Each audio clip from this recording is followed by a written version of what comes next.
Hello everyone, welcome to What If Naruto Died and Woke Up in Hazbin Hotel movie. Before we start, please go support KTWriter for writing that awesome fanfic. What happens when Earth is no longer the only place where sinners originate after being cast down to hell?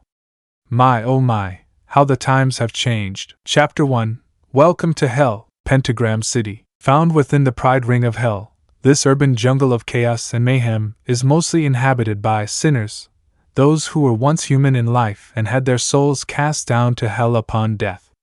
With every year, sinners start and run their businesses, be it casinos, nightclubs, adult film studios, brothels, restaurants, television stations, hotels. Anything that could be made into a business was found along the city streets, and currently its denizens were milling about, minding their own business and doing whatever they fancied, even as more souls were brought down to hell. Their appearances can vary to the limits of near ridiculous. Some looked more animal-like, others looked somewhat like everyday objects, or even humanoid in nature, and they all come in many colors, sizes, appearances, and structures. Yet, in spite of how chaotic it seems on the surface with its constant anarchy and unstable society, there does exist a crude form of hierarchy, as it is the very ring governed and ruled personally by the king of hell and his family, Lucifer Morningstar, his wife Lilith, and their daughter Charlotte, Charlie, Morningstar. However, Pentagram City has a constant mass overpopulation problem, with most of the newly departed souls winding up as sinners with each passing year. The angels of denizens of heaven were quick to realize this in the beginning, and so, fearing an uprising, they struck a deal with Lucifer. Once a year, heaven would send a mass of bloodthirsty angels known as exorcists down to the city and cleanse as many sinners as possible. Those demons who either reside in the other rings of hell or were native citizens, otherwise known as Hellborn, were spared from the slaughter, and therefore not have to worry about being hunted and killed on Extermination Day. To this day, sinners walk around doing their business while dreading and fearing the end of every year. But on this day, one newly arrived sinner would change everything. Why-yak! A blurry shape crashed down from the sky, only to land in an alley near a dumpster, the hard impact cracking the asphalt and kicking up clouds of dust around the new sinner's glowing form. But as the clouds finally settled and the glow slowly faded from existence, the newcomer stirred for a few moments before crawling out from the human-sized crater. Bracing himself against the wall, he slowly got back on his feet and scrunched his eyes shut as he walked out of the alley onto the open street. He was a young man nearing 18 years of age, appearing to retain most of his human features from when he was alive. Unkempt spiky hair pointing in almost every direction, seemingly kissed by the golden sun, reached the nape of his neck and draped over his forehead, some strands even going over his eyes. A set of whisker marks adorned his face, 3 on each cheek. Toned chiseled skin the color of tanned bronze adorned by small faded battle scars gave insight to his past as a warrior. Aside from his tattered clothes, of which the only things remaining were the tattered burnt orange shorts of what was originally pants, and a torn jacket tied around his waist, only 4 things announced his status as a sinner. One was the pair of golden fox ears on the top of his head, perfectly blending in with his hair. Another was the set of slightly pointed canines in his teeth, similar to those of a fox. The third was the pair of tattoos on his body, one being a stylized tribal spiral pattern on his abs, the other a set of 9 large commas around his neck. Finally, his powerful limbs were coated in some sort of black metallic substance at the forearms, hands, shins, calves, and feet. Only his fingers remained uncovered, as did the rest of his body, ending with obsidian claws instead of regular fingernails. Ah wow, my head! Beautiful blue eyes the color of clear oceans with white slitted pupils framed by black sclera opened as the young man quickly scanned his surroundings, only to quickly recoil in shock as he saw Pentagram City for the first time. Whoa, where am I? It was only by chance that he saw himself at a broken mirror. What the buck happened to me? Wanting to get a better view of the area, he suddenly took note of his ruined attire, and immediately spotted a used green tarp large enough to cover his body. Wrapping the tarp around himself, the young man made his way out of the alley. Walking down the street, he looked around in bizarre wonder at the scenery and society around him, still too shell-shocked by the anarchy and seemingly lawlessness of the city life. The whiskered young man could only gawk at some of the debauchery openly being acted out in nearby alleys or from open windows. The fact that the people were paying no mind to any of it was what set alarm bells ringing in his head. It was at this moment that Naruto Uzumaki, child of prophecy and hero of the hidden leaf, realized that he was far from home. Holy shit, what kind of backwards place did I wind up in? The blonde sinner muttered to himself in hopes of not drawing attention to himself. Although, judging by the many signs of pentagrams and the unusual creatures moving about the city adding to the eerie red sky and atmosphere, he was able to deduce a few things. Oh crap, is this hell? And are those demons I'm seeing walking down the street like it's normal? Feeling like he was being watched, Naruto thought he was making too much of a commotion in public and quickly looked for a more private area. Utilizing his chakra to leap onto a nearby rooftop, he quickly attempted to recall everything that led to this situation. Let's see, we fought Madara. Black Zetsu betrayed him. Last thing I remember was sealing that bitch Kagaya into the moon and then dash. Flashback no jutsu. Squelch. Naruto could hardly breathe as he felt something pierce his chest right through the heart, the lightning-infused weapon obliterating the fragile organ. Choking on his own blood, he could barely hear the words hissing in his ear. Goodbye, Naruto. Flashback no jutsu end. Shit! Naruto's eyes widened at the memory before tightening his fists in anger. Shit! Sasuke, you backstabbing son of a bitch! Slamming his fists repeatedly against the wall, the whiskered young man growled as his body shook with anger. I died. I bucking died. After everything I did to bring him back to Konoha, that broody bastard killed me. It was in the middle of his rant that Naruto remembered something important. Kurama? Kurama, nothing. The whiskered blonde sinner felt his breath hitch at the implication. Desperately, he tried again and again, but there was no reply. Eventually Naruto gave up trying after what felt like 5 minutes, as the cold reality had finally kicked in. Kurama, his longest companion, was really gone. The former shinobi gnashed his teeth in cold, grieving rage at his painful loss. Damn you, Sasuke! God damn you! Can this get any worse? Bong! Bong! Bong! Bong! The former shinobi nearly flinched at the loud noise, turning his head like a swivel to find its source.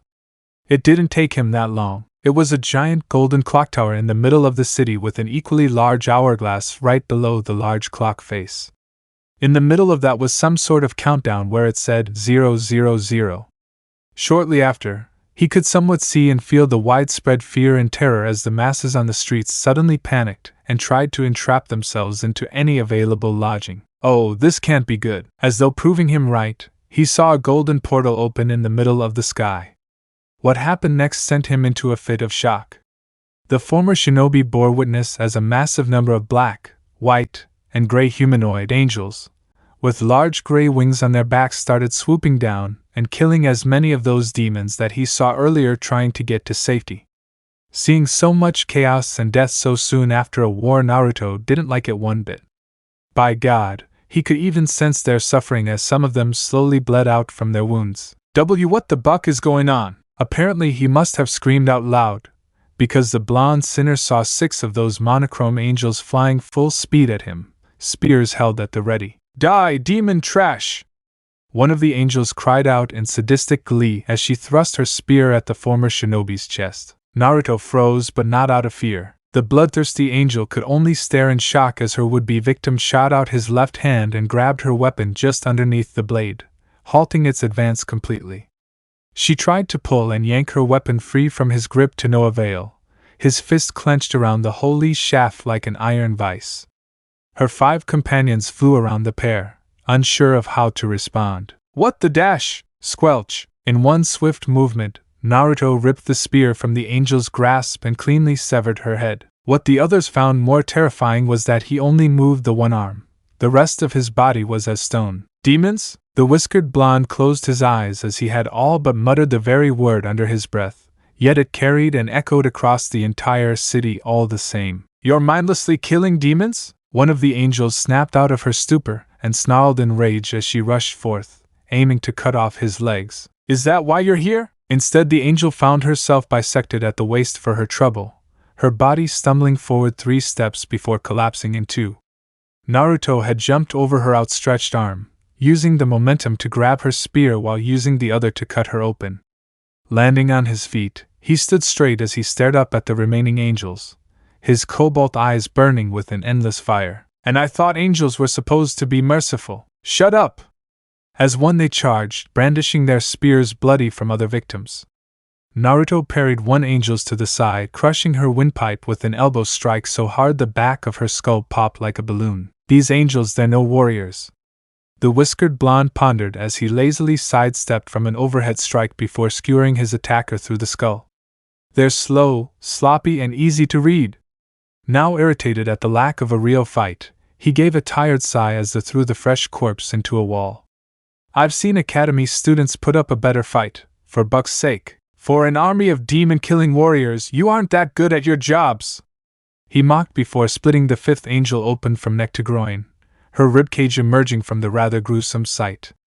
The whiskered blonde could practically feel the growing hatred from the remaining monochrome killer standing in front of him as she glared at his ichor-stained body. Sigh. Now this is just sad. What's the matter, little birdie? You mad things aren't going your way? Get back, you bucking reject KYAAAA. Seeing that she was going to flee, Naruto threw his procured weapon at the warrior's legs, perfectly pinning her to the side of a building. What he didn't count on was the fact that she screamed so loudly. Soon enough, he could see other angels numbering at least 200 flocking to his position. Hearing the battle cries of her sisters, the wounded angel turned to face her assailant with a manic smile on her face. Hear that, freak? That's the sound of death coming your way. If I were you, I'd start begging for mercy. Yeah, you're right. Naruto gave her a bloodthirsty grin that served to piss her off before turning to face the oncoming opposition. Feeling his chakra pulse through his veins, the former shinobi was surprised to find the tailed beast's purified reserves dipping into his own. It caught him by surprise that the Biju's chakra had somehow remained in spite of their separation. But Kurama's gone. This doesn't make any sense. What's happening to me? Naruto's thought process was interrupted as he soon found himself being engulfed by a pillar of gold flames, his acquired cloak instantly burning to ash at first contact. It was blinding for the angels as they covered their eyes and waited to the flames to die down. When they did, however, Naruto had changed. The blonde sinner's tattoos were glowing a burning gold, and two horns seeming to grow from his now shining hair. The whisker marks on his face had thickened and his sharp canines became more pronounced, giving him a more feral appearance. The metallic pieces of his arms and legs now decorated with crimson veins along the outside surface, wisps of orange energy trailing out from the glowing cracks. His blue eyes had become orbs of burning fire, the white slitted pupils now forming a perpendicular cross. And finally, 9 long ethereal foxtails flowed and danced freely from the back. What's this? I feel great. Naruto blinked at the changes to his body. He couldn't really explain it, but for some reason this new form just felt right. Kill the demon filth!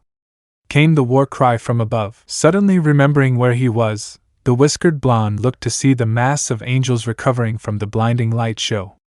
Raising his right arm over his head, he started to channel his chakra as soon a glowing golden orb the size of a water balloon formed just above his palm.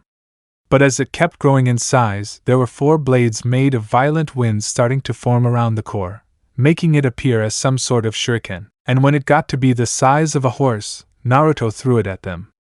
In their defense, it was something they could easily let past them. Hence why they didn't bother dodging. They really should have. Boom! The spinning orb exploded in midair, the vortex of spiraling winds cutting deep into most of the angels on a cellular level, rendering them to little more than mincemeat as they dropped to the ground. What remained were the remaining 50 of those furthest away from the blast, shrieking in a bloodthirsty rage as they swooped down to attack. With a challenging grin, the whiskered blonde braced himself and jumped up to meet them head-on. Snatching the spear of one angel, he kicked off her torso with enough force to obliterate her top half before skewering and cutting through 5 of her kin. Sensing that he was about to fall, Naruto made to brace for impact when he felt himself stop in midair. Looking down, he was surprised to see that the energy surrounding his legs somehow formed a sort of energy platform for him to stand on. Neat! The former shinobi muttered to himself before parrying an overhead strike from an angel's spear, quickly slicing off her arms before shattering her skull with the butt end of his procured weapon. Forming a Rasengan in his open hand, he charged at the remaining angels in the sky. Boom! He obliterated the legs off one angel before kicking her face and through her helmet. Squelch! 3 more were skewered through the head like a human-sized shish kebab when Naruto threw his spear with deadly accuracy, grappling his 5th victim as they careened through a 12-story building. Due to not ever having a serious fight before, however, the flailing angel was left helpless as the whiskered blonde pummeled her ribs into dust with his fists before crashing out through a window. Slamming her useless body into paste against the exterior wall of the building, Naruto grabbed a set of feathery wings passing by him before ripping them off the back of the monochrome warrior he had latched onto, letting her scream in pain as she plummeted to her death. With whatever remained of the heavenly army hurling their spears at him, Naruto sucked his teeth in annoyance before bringing his fingers in front of him to form a plus sign. "You're starting to bore me, you know? Poof! Poof! Poof! Poof! Poof! Poof! Poof! Within seconds, dozens of copies of the former shinobi emerged from the cloud of smoke, Rasengan in each hand as they crashed into the array of spears above. The angels were shocked at his fighting prowess. They had assumed that this sinner was just showing off, that his skills were just a sham and that he would fall to their mercy eventually. Not once did the angels think that he would fight back, let alone win. Oh, how the tables have turned. That ought to hold them off while I get some answers," Naruto muttered as he dropped down to where the skewered angel was, still desperately struggling to free herself until she saw him approach. The downed angel stood her ground, even if she was terrified by the amount of power the whiskered blonde was outputting. "So, care to fill me in on why you're all down here killing people?" The angel looked at him dumbstruck, not believing what she just heard. Are you bucking with me, right now? It's extermination day, dumbass. All us exorcists come down here each year to put you worthless sinners out of your misery. What, have you been living under a rock, you bucking retard? To his credit, Naruto allowed to let that comment slide. No? I mean, I just got here, not too big on dying again, you know? And you're not exactly bright yourself, birdie. If this is what I have to look forward to each year, I'm gonna be bored out of my mind. The whiskered blonde finished with a sigh. Then why? Why won't you just stop fighting and die, already? It'd make things easier if you just gave up, you bucking demon bastard. The seething angel ranted and raged, only to flinch and freeze as the former shinobi's hard and icy gaze turned on her. Give up? Make things easier? Is that what you want? It was as though the gaze of the Almighty himself were cast upon her, judging the very worth of her soul. Why should I die? Why should I stop fighting? Because you said so? Because it's how it has to be? Because it makes your life easier, knowing you can't fight otherwise? Naruto asked calmly while he was walking towards her. As the screams of wounded angels echoed in the distance, the exorcist shook with terror at the cold rage in the sinner's voice.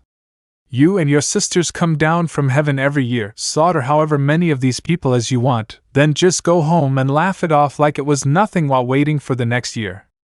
Did you really think that it would stay this way forever? And now that someone is choosing to fight back, you're complaining that it's not fair? Suddenly stopping just in front of her, he sicked his teeth in irritation. Life isn't fair, little bird. You should have known better than that. At this point, the ichor of fallen angels rained down from the sky, letting the wounded exorcist know of the fate of her sisters. She started to sob and hiccup in fear while begging for her life, hoping that this nine-tailed demon would spare her. Naruto narrowed his eyes in disgust at her cowardly actions, finding it pathetic after what she and her fellow angels had done to this city year after year. So, gripping the spear that pierced the exorcist's legs, he looked her in the eye before yanking the weapon free. The angel fell to the ground, mentally broken in the aftermath of today before realizing that she was free. She didn't hesitate. The grieving angel took to the skies back to heaven as fast as her wounded wings could carry her, not once looking back at the beast that claimed the lives of so many of her sisters. Naruto sighed in disappointment as the portal finally closed, the crimson skies returning to their place once more. Remembering the words of an old friend, the whiskered blonde felt they were appropriate after today. What a bucking drag! Unknown to them both, there was a video security camera nearby that was currently filming their entire interaction, one close enough to clearly listen to the whiskered blonde sinner's words. Little did Naruto know that his words would shake the very foundations of heaven and hell. Chapter 2: Making New Friends. Within a rather large, extravagant mansion, a humanoid figure sits within his study. He had white skin with rosy cheeks, blonde hair with thin light coral streaks on the thicker, pale blonde highlights, and eyes with light yellow sclera and red pupils. Wearing a red-lined and red-trimmed white pop-collared suit with several golden buttons, his coat worn over a light red and white striped waistcoat with 2 golden buttons and a small, accessorized black bow tie, he appeared to be some sort of circus ringmaster, complete with a set of heeled black knee-high boots and black leather gloves which covers the majority of his hands. On his left pinky, he sports a golden ring. Lucifer Morningstar, the ruler of Hell, was currently facing a dilemma. To start with, there was the matter of what happened on Extermination Day just last week. Normally, those holier-than-thou hypocrites send about 600 exorcists down to kill sinners, 100 for each corner of the city, and the remaining 100 in the center. The thought to himself as he looked at the paperwork scattered across his desk. So, imagine my surprise when I see only 400 exorcists fly back to heaven, and 200 that number dead in my city. Sigh. Oh, this is just bucking peachy. Lucifer groaned out in frustration, rubbing his temples with his fingers. At the creaking of the study door, he looked up to find a rather tall woman coming in. She was beautiful, sinfully so, with an hourglass figure wrapped in a sparkling magenta dress complete with a set of matching opera gloves, a pearl choker around her neck, and an extravagant golden tiara adorned with small red jewels. Long blonde hair with honey-colored streaks flowed and danced behind her form. Her pale lilac skin and light violet eyes with long eyelashes coupled with her sparkling plum eyeshadow and dark magenta lipstick made her a sight that would fill women with envy. Lilith, Queen of Hell and wife to Lucifer, took notice of her husband's disgruntled state of mind. "My love," the beautiful queen's voice seemed to soothe his frustration as she walked around the rather large desk. "What troubles you so?" Lucifer debated on how to tell his wife of the recent news before finally deciding to rip off the bandage altogether. "Someone's killed nearly 200 exorcists on the last Extermination Day." Lilith's eyebrows shot up in surprise. "Truly? I always knew that one day the sinners would rise up and fight back in vengeance, but 400? That's, I know," the king answered, looking his wife in the eye. "I've received several calls from up top, demanding to know the sinner responsible for inflicting such a loss." Chuckles darkly. "They demand me to collaborate? By what right do they have to demand anything of me, after all they've done?" Lucifer let his anger flare out for a moment before reining it back, his wife seemingly unaffected by the display. Folding his fingers in front of his face, the king of hell managed to calm himself before continuing with a wide grin. "Of course, I said that I would give the matter my utmost attention, but honestly I don't really give a shit. Those hypocritical birds can go buck themselves if you asked me. I honestly don't care about scouring all of Pentagram City for one sinner." Lilith allowed a soft laugh to escape her lips, as she didn't have much sympathy for anything relating to heaven. True, she agreed. "Although I don't suppose there's any evidence as to their identity, is there?" With a vicious smirk, Lucifer waved his hand as a crystal orb appeared over his desk, and soon a still footage of Naruto and the exorcist was viewable from within. This was caught on one of Voxtech's security cameras on Extermination Day. With a poke of his finger, he allowed the footage to begin. "Give up? Make things easier? Is that what you want? Why should I die? Why should I stop fighting? Because you said so? Because it's how it has to be? Because it makes your life easier, knowing you can't fight otherwise? You and your sisters come down from heaven every year, slaughter however many of these people as you want, then just go home and laugh it off like it was nothing while waiting for the next year. Did you really think that it would stay this way forever? And now that someone is choosing to fight back, you're complaining that it's not fair? Life isn't fair, little bird. You should have known better than that." "Wow. And I thought I was gorgeous." Narrowing his eyes, the king turned to face his wife. "Lilith." "Oh, stop that, Lucy. You know my heart belongs to you alone. The beautiful demoness playfully scoffed before resting her hands on his shoulders. I wonder exactly how he came to be with such power. Sinners don't normally show that kind of skill, especially newly arrived ones. The radio demon comes to mind, but I highly doubt even he could pull it off. No, they don't. None of them do. Not the ones from Earth, at least. A pondering look overcame the fallen angel's face before snapping his fingers. Immediately, a large black and red grimoire with white and gold etching became surrounded by red magic before flying out of a nearby bookcase towards the ruling demonic pair. As he caught it within his hands, Lucifer opened the grimoire and began flipping the pages until he found what he was looking for. Aha! I thought that energy felt familiar. Lilith peered over to read the page. The elemental nations? Are you sure? I've never heard of such a place on Earth, she stated with a puzzled tone. That's because it's not on Earth. It's a different realm altogether. Only myself and the higher-ups in heaven know of the existence of the realms, my dear. The nations are but one of them. The King of Hell replied as he started reading of the realm. I was fortunate enough to have landed there purely by accident before my fall. Back then, however, chakra dash. He elaborated by using his finger to point out the description written on the pages. Had yet to be discovered by the mortals inhabiting that world. Then Lucifer paused, a contemplating look etched upon his face. Lucifer? Lilith was starting to worry. It was quite rare to see her husband staring off into the distance with such a look. What is it? It's not something of common knowledge, but before heaven had discovered that world, someone or something had planted a sort of tree that sprouted fruits of near limitless power. If one were to consume the fruit, they would be akin to gods amongst men. My father, my brothers, and myself were made aware of the dangers and sought to protect the god tree by any means. For a time, everything was peaceful. Shudder. Until everything changed when someone ate the fruit of the god tree and lashed out at heaven.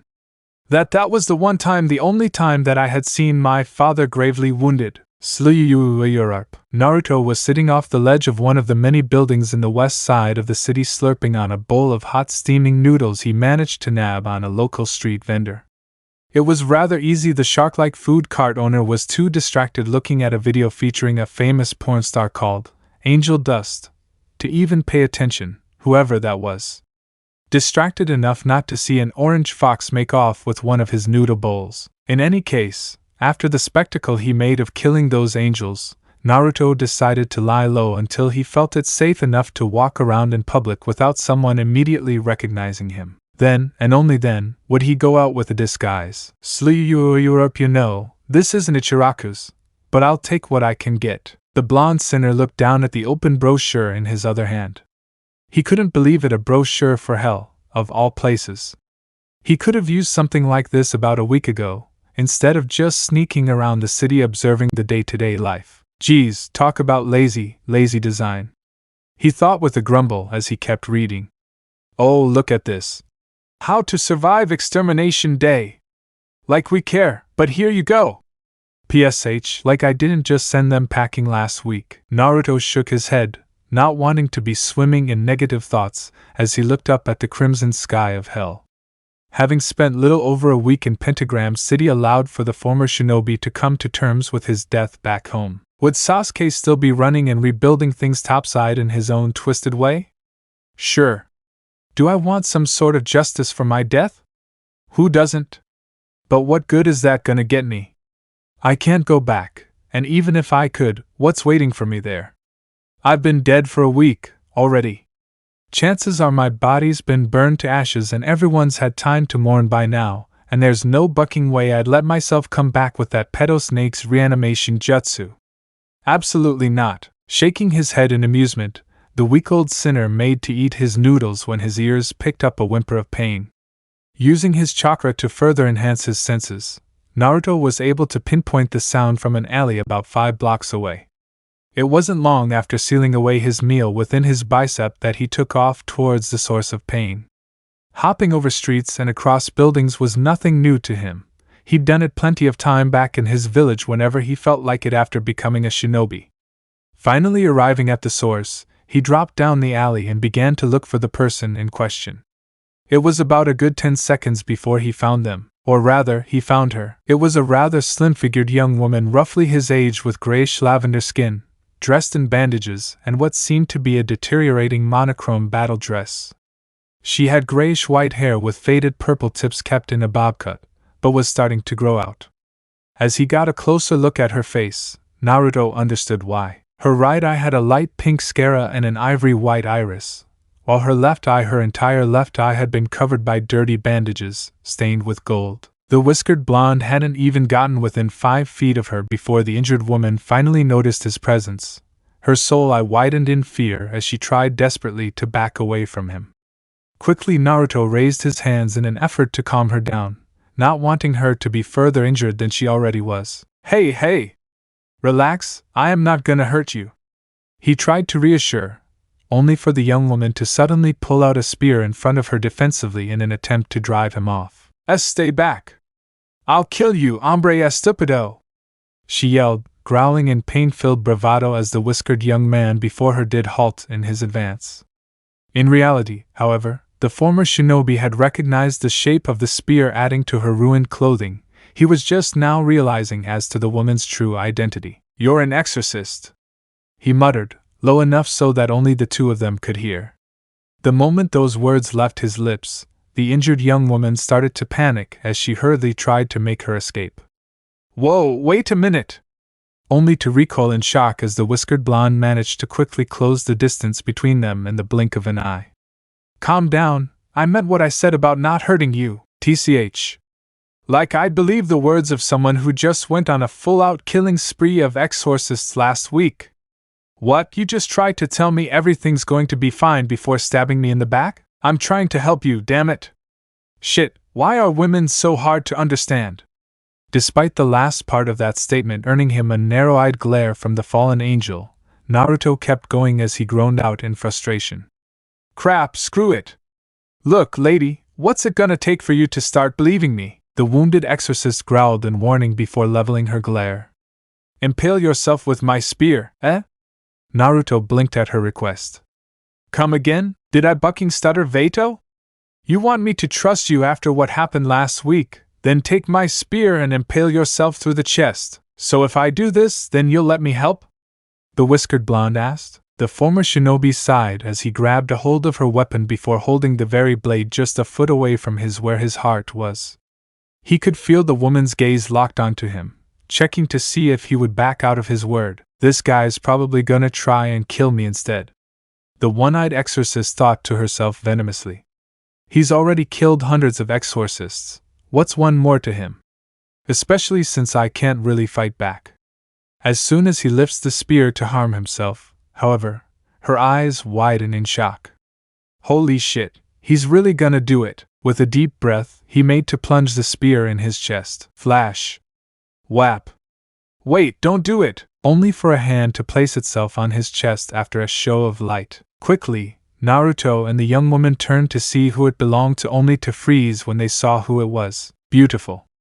That was the only word Naruto saw fit to describe the lady standing before him. She was tall, around the same height as he was, slender too, long blonde hair, with lighter blonde and pink highlights, which was kept tied into a twice-banded low ponytail.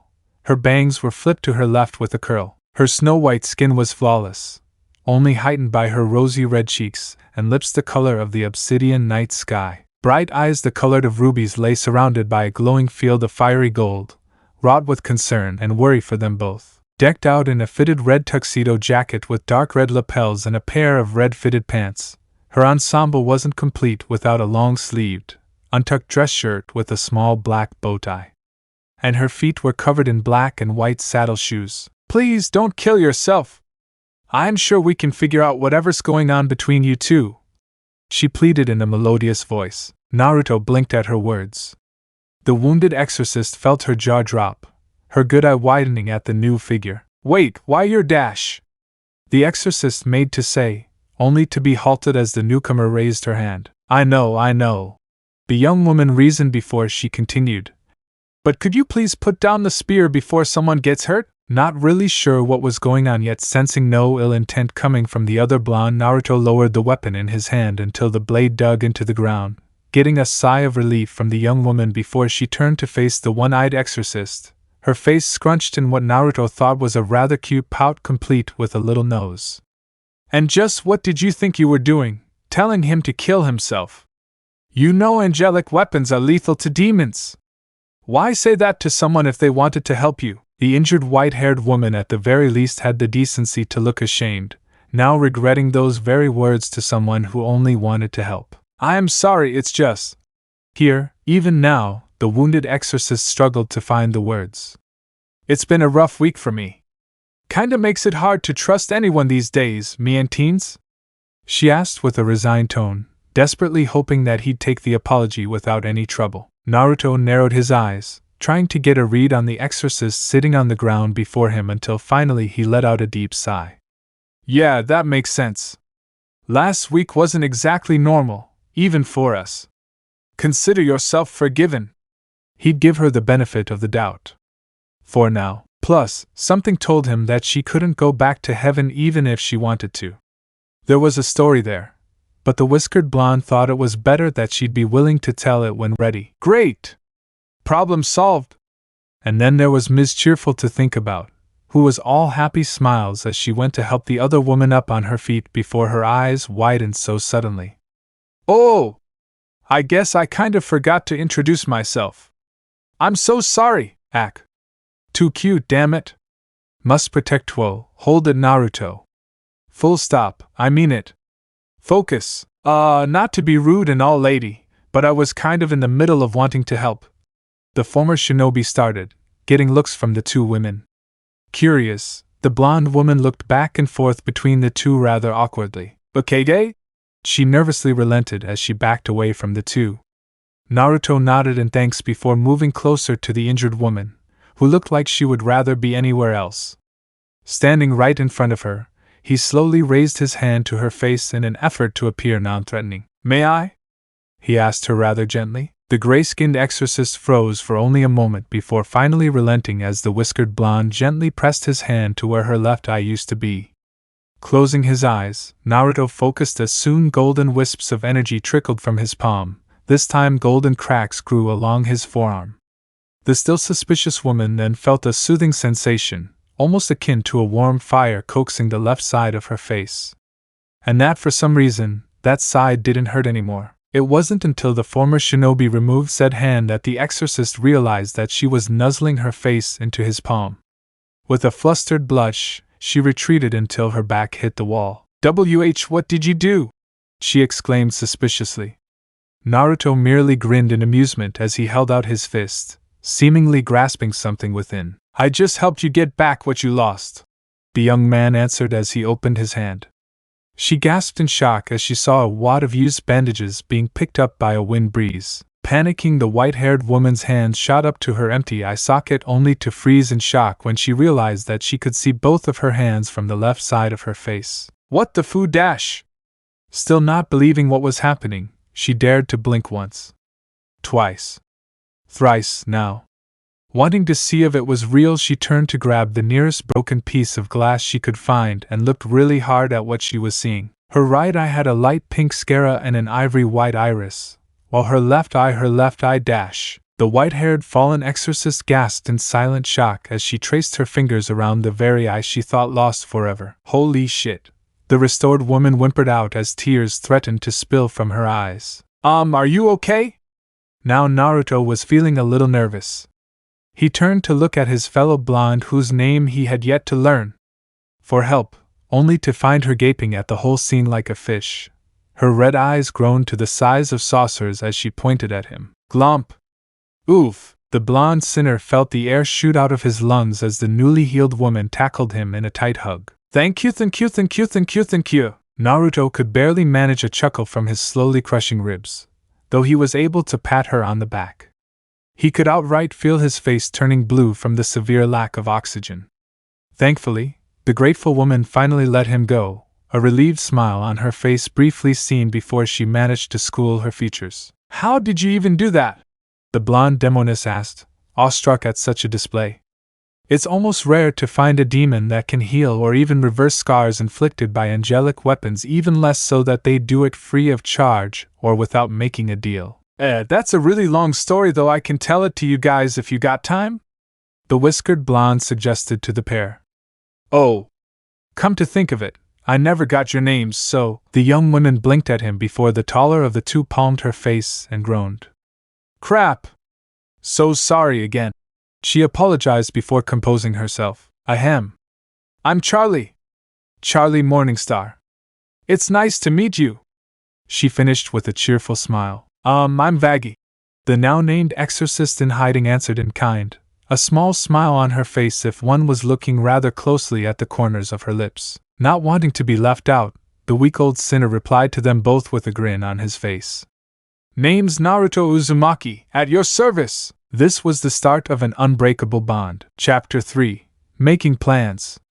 The time for training begins now. Vaggie charged at her opponent, spear in hand as she thrust at their chest. Her target swiftly dodges to the left, grabbing the former exorcist by the ankle just as she nearly passed by before using the momentum gained from her speed to fling her at a nearby wall. Undeterred, Vaggie caught herself by stabbing the ground with her spear before she spun herself around and opted for an overhead slash from brain to balls. Her opponent quickly parried her weapon with a small dagger before leaning forward and striking the fallen exorcist barehanded in her solar plexus.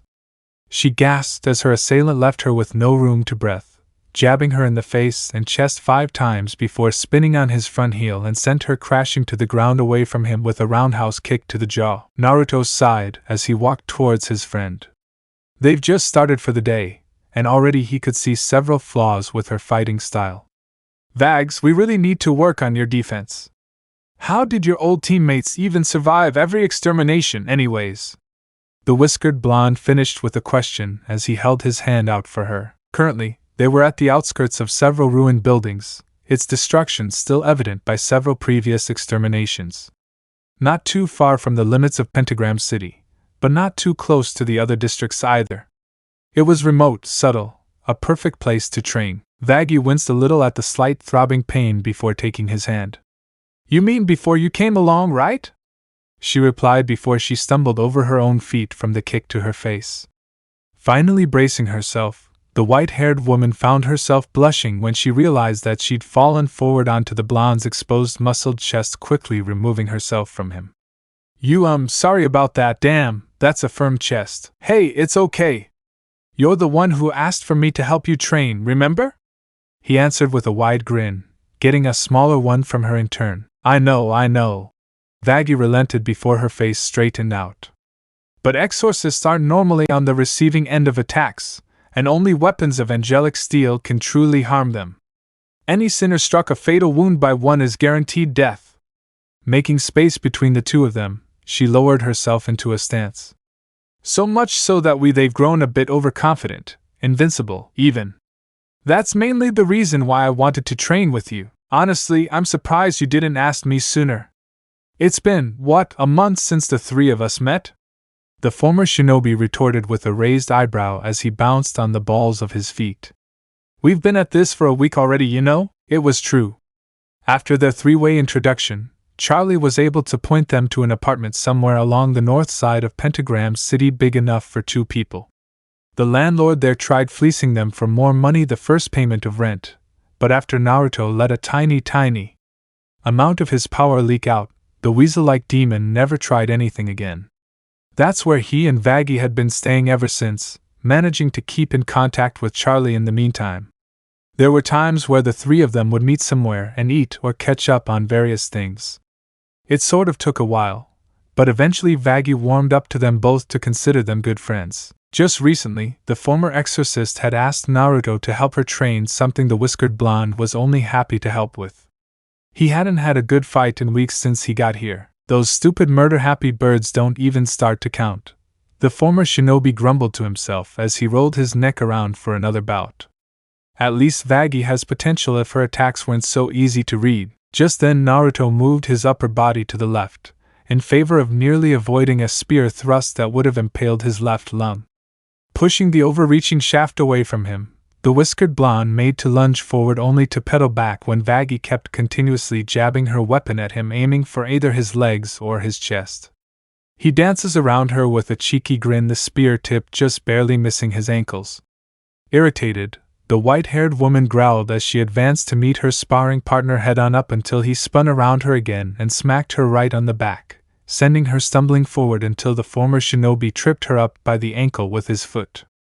The fallen angel in hiding nearly skidded across the dirt on her face were it not for the butt of her spear breaking her fall. "Doing all right, Vaggie?" Naruto asked her teasingly. "How's the weather down there? I'm already regretting this," was her reply as she got back up on her feet. With a mighty yell, Vaggie charged at the blonde sinner, unaware of the gleam that shined behind his eyes. "Remember, Vaggie, you asked for this." Then it happened. First, distract target. Naruto managed this by kicking a cloud of dust into Vaggie's face, temporarily blinding her long enough for him to close the distance. Parry blind spear jab to the side away from the body. Swift kick to forwardmost shin. The former exorcist, still dazed by the blinding dust, attempted to skewer him in the stomach, only for the sinner to parry her weapon to the left with his dagger. Vaggie barely had time to register what happened before a kick to her shin threw her off balance. Discombobulate. Counter with backhand across the cheek. Tossing his dagger into the air, the whiskered blonde swiftly clapped both sides of her head, enough to leave Vaggie's eardrums ringing and cause her to be disoriented before dragging his knuckles across her face with a hard smack. The white-haired young woman felt her entire head careening to the side as Naruto caught his weapon in midair with his right hand, disabled their weapon from further use, then pushed back with shoulder tackle. Naruto then channeled wind chakra around his dagger before slicing her spear in half using quick precision. Vaggie barely had time to register what happened when the whiskered blonde slammed into her with a right shoulder tackle, sending her stumbling backwards about 3 feet. Follow through with palm strike to the jaw. Kick out the front leg. Punish the open chest. Employ fist barrage. Naruto closed in again, this time hitting her in the face with an open left palm hard enough that she felt her teeth start to rattle and her jaw fracture even as her front foot was kicked off the ground, causing her to fall forward into a flurry of quick, decisive jabs unleashed upon her chest, possibly cracking 3 of her ribs and breaking 2. Grab a firm hold and strike the pommel of the dagger at the head, neck, and shoulder. Flipping said weapon into his left hand, Naruto grabbed the disoriented Vaggie by the arm before using the butt of the dagger to strike her on top of her head, the right side of her neck, and finally her right shoulder. She'll attempt to strike with the remains of her weapon. Parry, then deliver a punishing toe kick to the diaphragm. Dislocate left shoulder. As soon as the white-haired woman swung wildly with the broken shaft of her spear, Naruto parried with his dagger before kicking her just above her abdomen, effectively cutting off her air supply. Out of breath, Vaggie couldn't even scream as she felt her left shoulder being completely dislocated. Finally, hard stomp to temporal lobe. Not taking any more chances, the former shinobi ended their spar with a Spartan kick to the left side of her head, rendering her unconscious. In summary, ears ringing. Jaw fractured. Blunt force trauma to the skull. 3 ribs cracked, 2 broken. Diaphragm hemorrhaging. Dislocated shoulder. Moderate trauma to the left temporal lobe. Collarbone fractured. Mild bruising of the trachea. Physical recovery with assisted chakra healing, 10 minutes. Without assistance, 2 weeks. Full psychological recovery, 10 months. Possible scenarios of instantaneous death, multiple. Breathe, eh? Naruto blinked in surprise only to find himself and Vaggie just about to start their latest round of sparring when the timer on her hell phone went off, indicating the end of practice. Looking down, he saw his left foot brace to kick up a cloud of dirt into the former exorcist's face. Raising his eyes to look back at Vaggie, he saw that her spear was still intact. "Ah, Buck! It happened again. You saw another way to kill me just now, didn't you?" When she saw Naruto scratch the back of his head with a sheepish grin, the white-haired young woman felt her eyebrows twitch in irritation as she gaped at him. "What, Ash? That's bullshit, you know that?" Vaggie growled at the unfairness in his ability while walking over to stand in front of him. "Sorry! I swear I didn't mean to, Vaggie. It just happens sometimes." The former shinobi apologized to his short-statured friend. Vaggie leveled him with a flat-faced glare before letting out a deep breath. "Do I even want to know what it was this time?" Gulp. "It's best if you didn't." The whiskered blonde mumbled as he looked at the ground, a depressed rain cloud seemingly appearing above his head. The former exorcist blinked at his exaggerated nature before playfully scoffing as she lightly punched his arm with a small grin on her face. "Alright, quit beating yourself up. Come on, we're supposed to be meeting Charlie at that new place she got in about 2 hours," she informed her whiskered friend, who had perked up at the information before taking off to the nearest shower. Realizing this, Vaggie grew a deadpan expression on her face. "Ihode, I should have just kept my mouth shut. If only he weren't so handsome, gh. No bad thoughts." The former exorcist shook her head rather violently. Her cheeks heated and blushed. 2 hours later. "So what do you guys think?" the cheerful demoness had asked as she led Naruto and Vaggie up to where they were standing in front of a rather rundown hotel just on the outskirts of the city. It looked like a tall, elaborate amalgamation of arched windows and turrets, one of which seems to be broken. It was at least 7 stories tall with remnants of an airship, an ocean liner, a sailing ship and a carousel littering both sides and appeared to have been incorporated into the structure of the building itself. There is also a train with some tracks looping the first and second floor exterior. The entrance has a tinted cover with a booth in the center reminiscent of a circus or theater ticket booth. And on either side of the booth were a set of double doors that have stained glass with depictions of apples on each one. It used to be some kind of manor that Charlie's family had previously owned before abandoning it. After so many years of neglect, she thought it was a good idea to open it for her purposes. Well, Vaggie made to start, only for Naruto to cut her off. "Looks like it could use a lot of work," he said bluntly, only to wince at just how that sounded coming out of his mouth. If the kicked puppy look on Charlie's face was anything to go by, he had to explain himself further. "And not that it's a bad thing, Charlie. What I meant was that it could probably use some fixing up, that's all. Pleased in TCRY." The whiskered blonde stammered quickly, holding his hands in front of him in a praying gesture. Luckily for him, Charlie had an understanding look grow on her face. "Well, I mean obviously it needs a lot of work done. But I'm sure it'll be worth it in the end. Right, guys?" She finished with a smile, shaky as it was. Vaggie was a bit hesitant before nodding her assent, secretly wanting to atone for all the lives she'd taken in previous extermination days. Naruto just gave her an infectious grin, knowing that Charlie's heart was in the right place. He then thought back to that conversation they had just a month ago when they met. His eyes turned somber as the young man knew what he had to say would probably make her angry and hurt, and prayed silently that she would listen. Flashback no jutsu. "Wait a minute. Time out," Naruto blurted out in an exaggerated fashion as he, Vaggie, and Charlie were currently standing in the very alley where they first met. It wasn't even 10 minutes in that their conversation took to revealing each other's pasts. Well, in Vaggie's case, she had been a sinner who had a run-in with a few exorcists last week during Extermination Day, one of which cruelly took her eye before departing back to heaven. While Charlie might have believed her at face value, Naruto assumed that there was more than what the former exorcist was telling them if she were to lie like that. But he chose to keep what he knew a secret from his fellow blonde. That story was for Vaggie to tell. And her alone. And then, it was Charlie's turn. "You're the princess of hell? As in, the princess?" At his fellow blonde's affirming nod, Naruto blinked twice before relaxing his stance. "Huh. Small world. What? You're not affected by that?" "Even I know who she is, Naruto," Vaggie stated in a dumbfounded expression. "Vaggie, relax. This isn't the first time I've had run-ins with royalty." The whiskered blonde waved off her concerns with a carefree tone. Upon seeing the puzzled looks on their faces, he told them about his life before coming to hell, albeit a very heavily sugar-coated version of it. He was still a proud Konoha shinobi, regardless of his death. And as to what he'd been up throughout the following week, hopping from rooftop to rooftop, snatching instant noodle cups from unsuspecting vendors, keeping out of trouble, etc. Charlie was in equal amounts astounded and horrified at his retelling of events. Vaggie was not as shocked but no less surprised as to how he came to be. When it eventually came to goals, however. "So, let me see if I got this right," Naruto mused as he leaned against a building.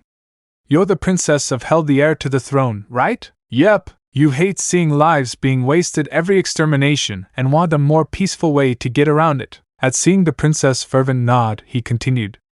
And your goal is to rehabilitate sinners so that they can get into heaven? His answer? Charlie Morningstar's optimistic grin nearly blinding him in the face. Flashback no jutsu end. Charlie!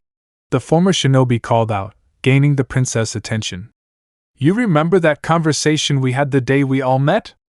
About how Vaggie and I said we'd help you get sinners into heaven. Yeah, you did.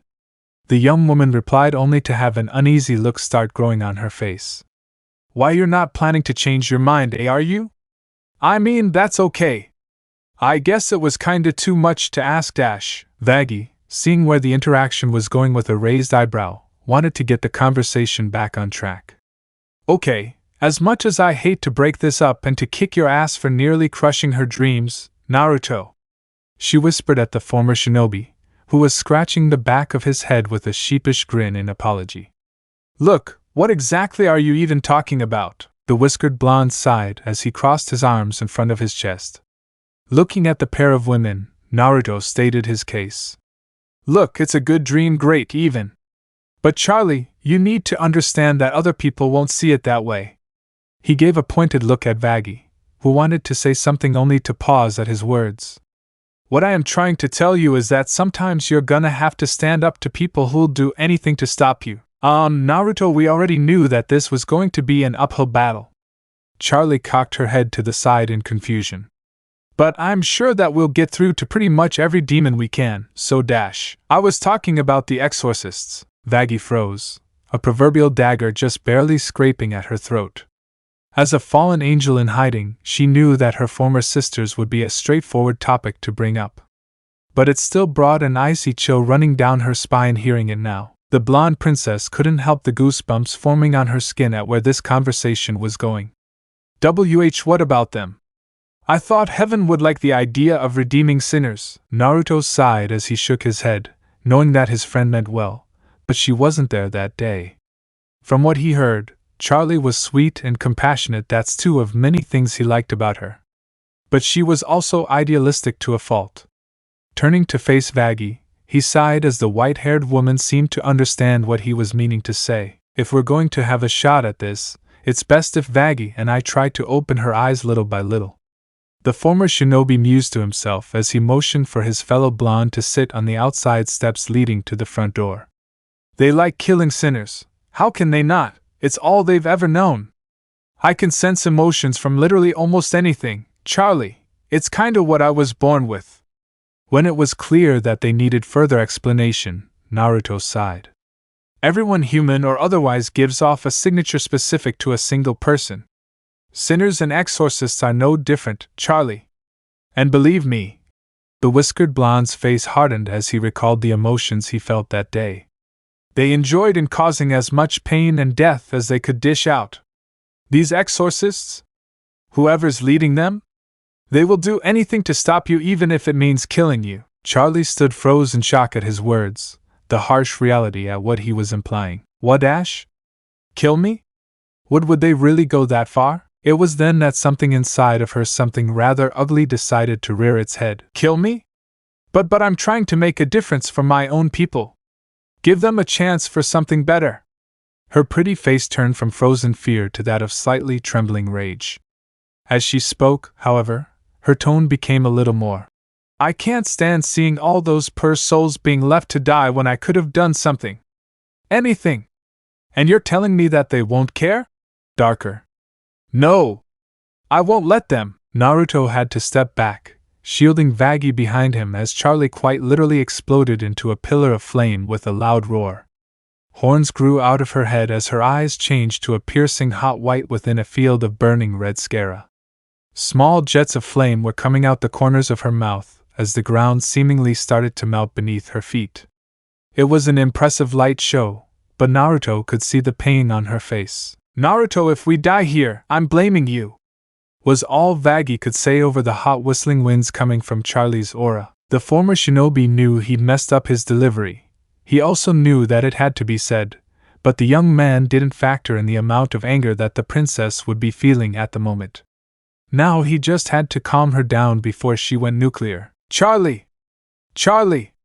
I'm not saying that all of heaven is like that. I'm really not. Please listen to me. Then what are you saying? That I should give up? No! Before he even realized what he'd done, Naruto closed the difference between the two of them in the blink of an eye, wrapping his arms around Charlie's waist and bracing her against him to prevent any further outburst. Surprised, Charlie's anger suddenly halted. Her more demonic features were now reverting to her normal form. The Princess of Hell was more focused on the strapping young man holding her close to him as he gazed into her eyes. The strength and assurance in his cerulean orbs only served to allow for a scorching heat to flush within her cheeks. Damn it, Charlie, that's not what I meant at all. Of course I'm gonna help you, and there's nothing that'll change my mind. You've got a dream worth fighting for, and I'll be with you every step of the way. He roared out, finally getting his friend to completely calm down. Why, you really mean it? Even with a shaky voice, there was an underlying hope in the princess' plea. It was only answered by a wide, foxy grin. Once Naruto Uzumaki gives his word, there's no going back on it. Charlie was taken aback, struck with wonder and awe at how strong and passionate his words really were, like he could take on the whole world and come out on top. No one, not even her own father, despite being caring as he was, had believed in her dream 100%. The only other exception being her mother, and even then there was only so much that the Queen of Hell could do openly. And yet here was this boy, this man who she'd only known for a month, but was willingly going out of his way to help make her dream come true. Charlie Morningstar could have sworn she felt her own heart flutter, even as tears started to leak from her eyes. Charlie?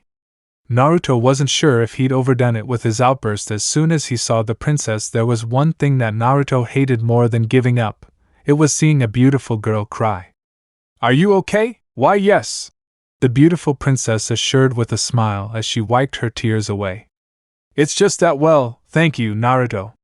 I'm glad to have you. Naruto's eyes widened before a wide smile grew on his face. He chuckled, Charlie giggled, and pretty soon they were both laughing. Will you two please stop flirting and get serious? With the abrupt sound of Vaggy's voice cutting through, the pair of demonic blondes blinked their eyes for a moment before they flushed in embarrassment at their current predicament.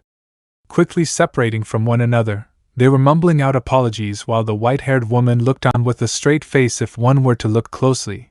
However, they would find a tiny smirk pulling at the corner of her lips. Clearing her throat, the former exorcist began. Charlie, as much as I hate to say it, Naruto may have a point.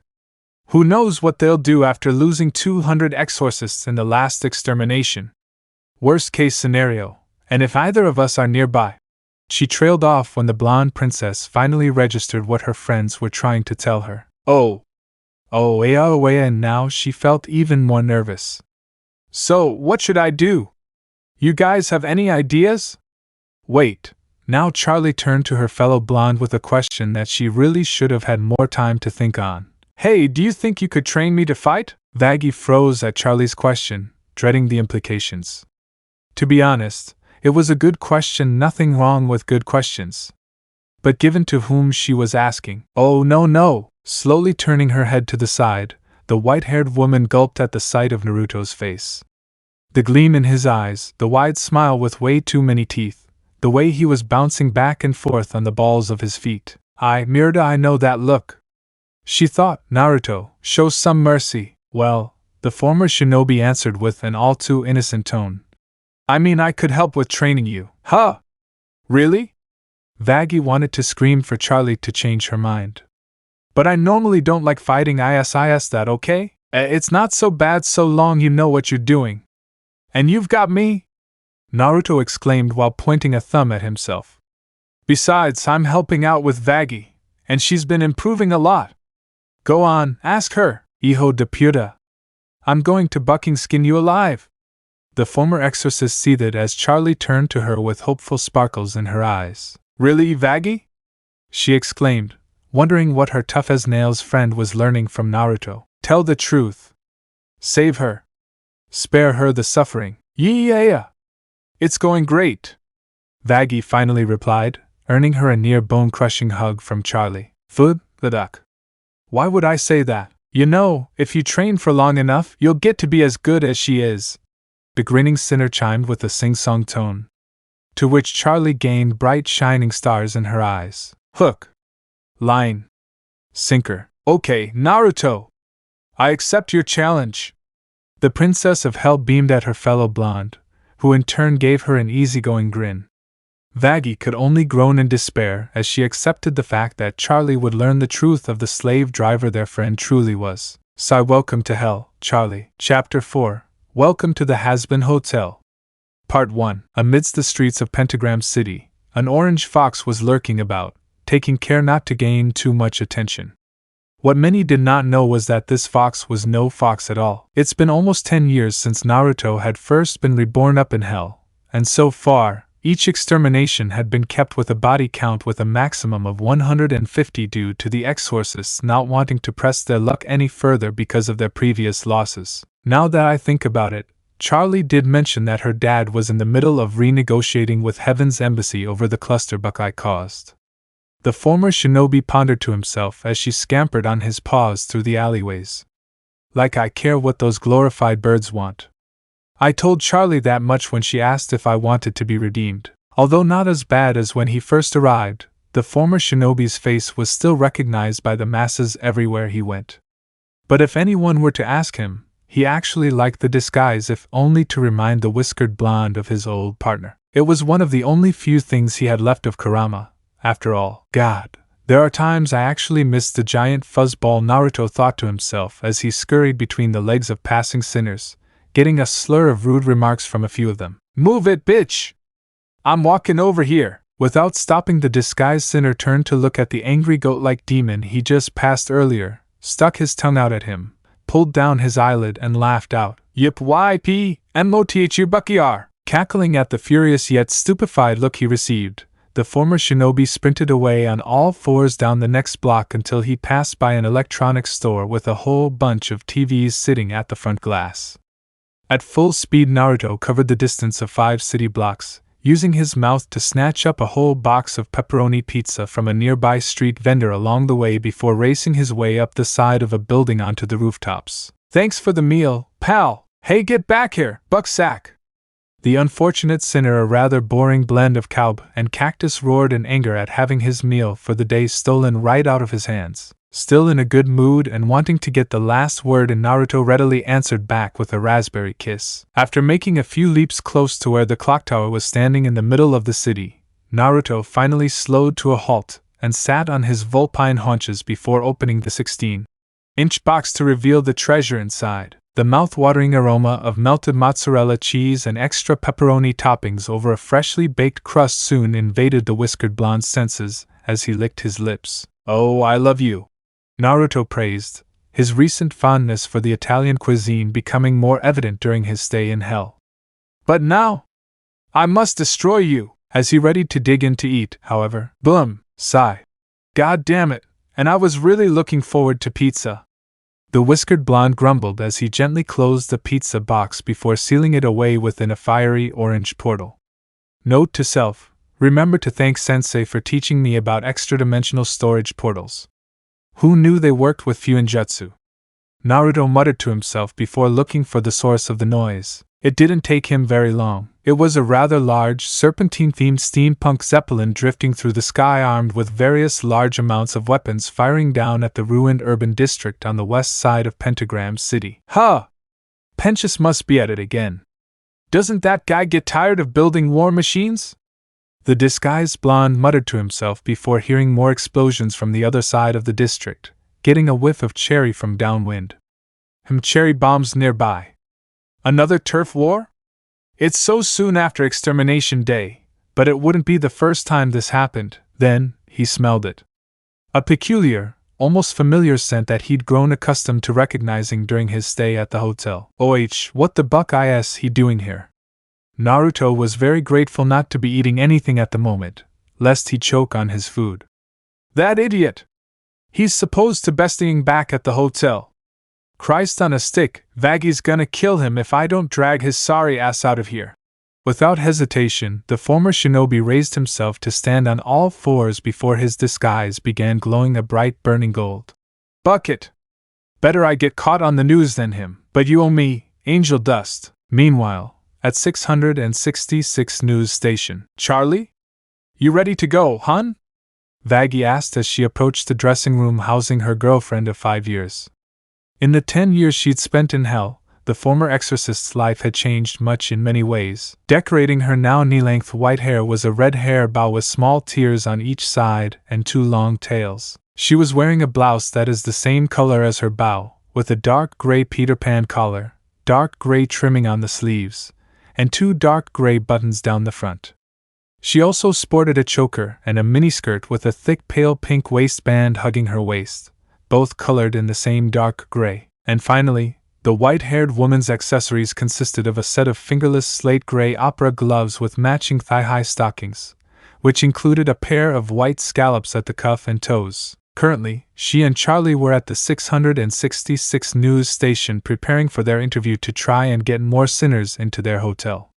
They were going over the script when suddenly the Princess of Hell shot Ramrod straight in shock before bolting towards the dresser they were using, much to the confusion and worry of Vaggie. Yeah? Just give me a second, Vaggie. I'll be right out, came a muffled voice from behind the dressing room door. Raising an eyebrow in suspicion, the former exorcist opened the door before walking inside. As soon as she closed the door behind her, Vaggie's eyes widened in surprise. Hun? Everything okay? Why? Charlotte, Charlie, Morningstar, Princess of Hell and heir to the throne, had a problem. I am sorry! It started again. The optimistic blonde muttered bashfully. Correction, she had a very big problem. Oh, what the buck, Charlie! The white-haired woman groaned as she palmed her forehead. It was a rather common occurrence since she had taken up Naruto's training regimen. Please, Vaggie! You have to help me. Why now? But we go on in 5 minutes. This can't wait. With an extreme amount of hesitation, Vaggie took a deep breath and ripped the front of Charlie's shirt open, eliciting a surprised yelp from the taller girl. Vaggie, Charlie, why aren't you wearing a bra? Again? Vaggie, you know that my girls get irritated by any kind of bra these days. No thanks to Mom's jeans. Charlie hissed out, shamelessly flaunting her large, pale, fleshy D-cup orbs peaked with dusty pink tips for her partner to see.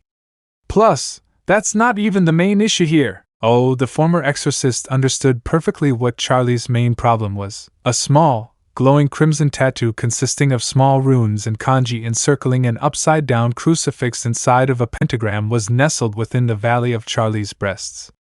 Tiny obsidian wisps of malevolent energy seeped out from within something that set off cries of alarm within Vaggie's head. Naruto's gonna need to take a look at this again. Otherwise, Vaggie shook her head to clear out such thoughts before they could fester any further. No. I'll bring this up with him later. Gotta help Charlie first. Hun, hold still and don't make a sound, the white-haired woman all but demanded as she reached behind her waist. Okay, I don't think it'll be much of an issue, dash. Charlie barely had time to say or do anything before the former exorcist slammed what looked to be a paper tag with seals written on it in the middle of her chest. Pain. Charlie stood there shaking in pain for what felt like hours as the talisman went to work. Her eyes were nearly bulging as red veins creeped into the golden sclera, her fangs slowly elongating into thickened points, and her nails lengthened into razor-sharp claws as the Princess of Hell gasped and silently choked on air in the sheer agony of what was happening to her. Immediately, black lines of ink shot out from the edges of paper across her skin, starting from her chest until they ran down the entirety of her arms and legs as though binding them together. A moment had only passed when suddenly the lines started glowing a bright crimson red, slowly but surely receding back to the paper tag on Charlie's cleavage before it fell onto the floor. It was only then that Charlie felt weak in the knees and started to collapse. Vaggie, ever vigilant of her partner's safety, was quick to catch her in mid-fall. The white-haired woman looked the blonde-haired girl over for anything out of place. When the former exorcist couldn't find anything wrong, she sighed in relief as she helped her friend back to her feet. Feeling better, hon? Cough, cough. Why, thanks, Vaggie. The cheerful blonde answered as she magically fixed her clothes with a wave of her hand. Managing to clear her thoughts, the Princess of Hell pondered for a moment before snapping her fingers. Oh, right. The interview's coming up soon. We'd better get moving, Charlie dash. Vaggie began, only to be politely cut off by her companion. I know. She breathed out, pinching the bridge of her nose in frustration. But right now I need to focus on this interview. This is our chance of getting more sinners to redeem themselves and into heaven. Blinking in surprise at her own outburst, Charlie apologized to a slightly alarmed Vaggie. I promise that we'll talk to Naruto about this. We'll be okay, the princess assured with a smile, getting a smaller smile back from the former exorcist. Okay, hun, you remember what to say? Deeply inhales. Yes. Let's do this. Whoa, boom, woohoo, buck yeah. Take that, shit lord, came a distinctive female voice coming from a recently made pillar of smoke. It was a slender yet curvy-figured, white-skinned cyclopes-like demon with a singular eye which has an X-shaped light yellow pupil and a sun-kissed coral sclera. She sported freckle-like spots on her skin and long, strawberry blonde-pink hair with platinum blonde accents, kept in a high half-ponytail by a black ponytail holder. Her mouth featured black lips and sharp pale yellow teeth inside. Her makeup consisted of a large amount of mascara and eyeliner, and she has several sun-kissed coral designs of bombs, explosions and swirled lines, tattooed on her right arm. The female sinner wore a one-shouldered black bra under a similarly designed pinkish-red torn crop top with 4 pale yellow spots around the black X located on the left, and a set of severely ripped black leggings under a torn miniskirt that sported the same color and style as her top. She also wore shoes that are both colored in a pinkish red but differing in type. A simple pointed flat was worn on her right foot, while on her left was a heeled cowboy-like boot with a multi-pointed off-white star on it. She also has 2 different sets of fingerless sun-kissed coral gloves, a regular-length glove on her right hand and an arm-length black-trimmed glove on her left hand, and in her grasp were a pair of giant bombs, fuse-lit and ready to blow. Hey, Cherry! The Cyclops sinner grinned up at the blimp from earlier before turning to face the newcomer to her right. Well, holy bucking shit! Look who it is, ha! Missed ya too, sugar tits! Came a snarky, male voice. Her companion was a rather tall, spider-like sinner demon with a slender build. His fur is white and he has a mop of fluffy white hair that extends from both the front and back of his head. With splotches of light was a light pink heart on the back of his head, and a light pink outline of a heart encircling his chest at the bottom point of extends down to the front of his groin. His arms have light pink stripes that additionally his top set have light pink forearms with white fingers and his second set have white forearms and light pink fingers. His irises are cerise pink, while his right eye has a light yellow sclera and left eye has a dark sclera. His eyelids are light pink and the color extends up to his eyebrows. He has 3 cerise pink dots under each of his eyes, almost like freckles. He also has a wide mouth full of sharp, pointed teeth and possesses a single golden fang. The chest is actually composed entirely of fluffy fur, which was intentionally pushed up into a breast-like formation with his tightly pinned jacket for show. The male sinner's attire consists of a long light pink suit blazer with horizontal white stripes down the length, a gray miniskirt, and long gray thigh-high heeled boots. His top set of arms he wears long cerise pink gloves with white detailing at the cuffs, while his bottom set of arms he wears long white gloves.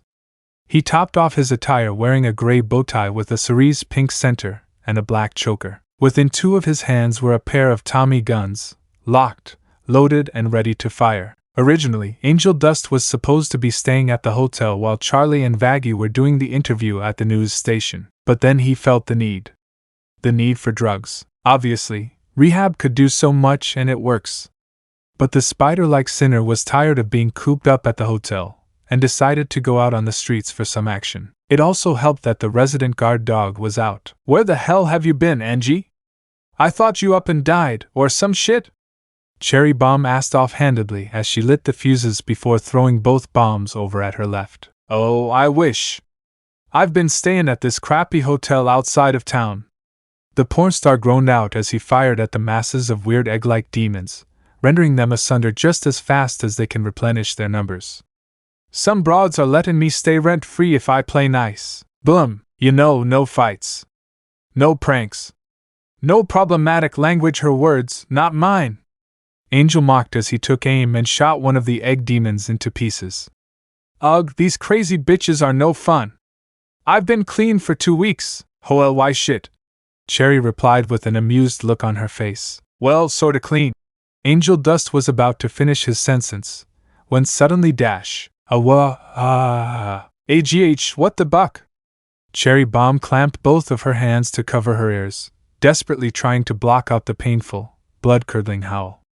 The surrounding egg demons immediately shattered to pieces from the noise. Buildings cracked and the streets started to split apart. Cherry tried to stay strong, but it was as though the feeling of blood, death, and carnage permeated the very air around them. You could hear it all across Pentagram City, the frightened screams of the masses akin to an unholy chorus.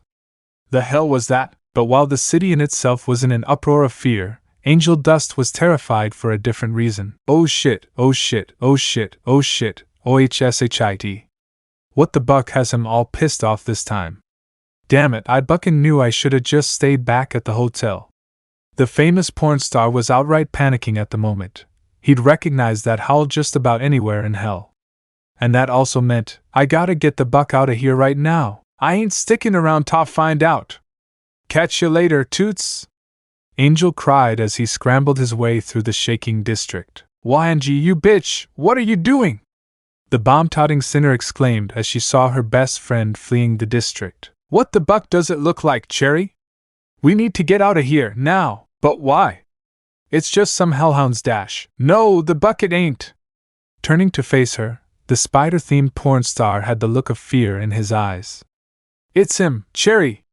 That howling means that he's here, and we gotta move. Cherry Bomb only paled in fear as the identity of the bloodthirsty howl was revealed. Ninetales is here! Meanwhile, at the royal manor, Lucifer was in the midst of doing some rather important work. Crash. Gah! Bucking dammit!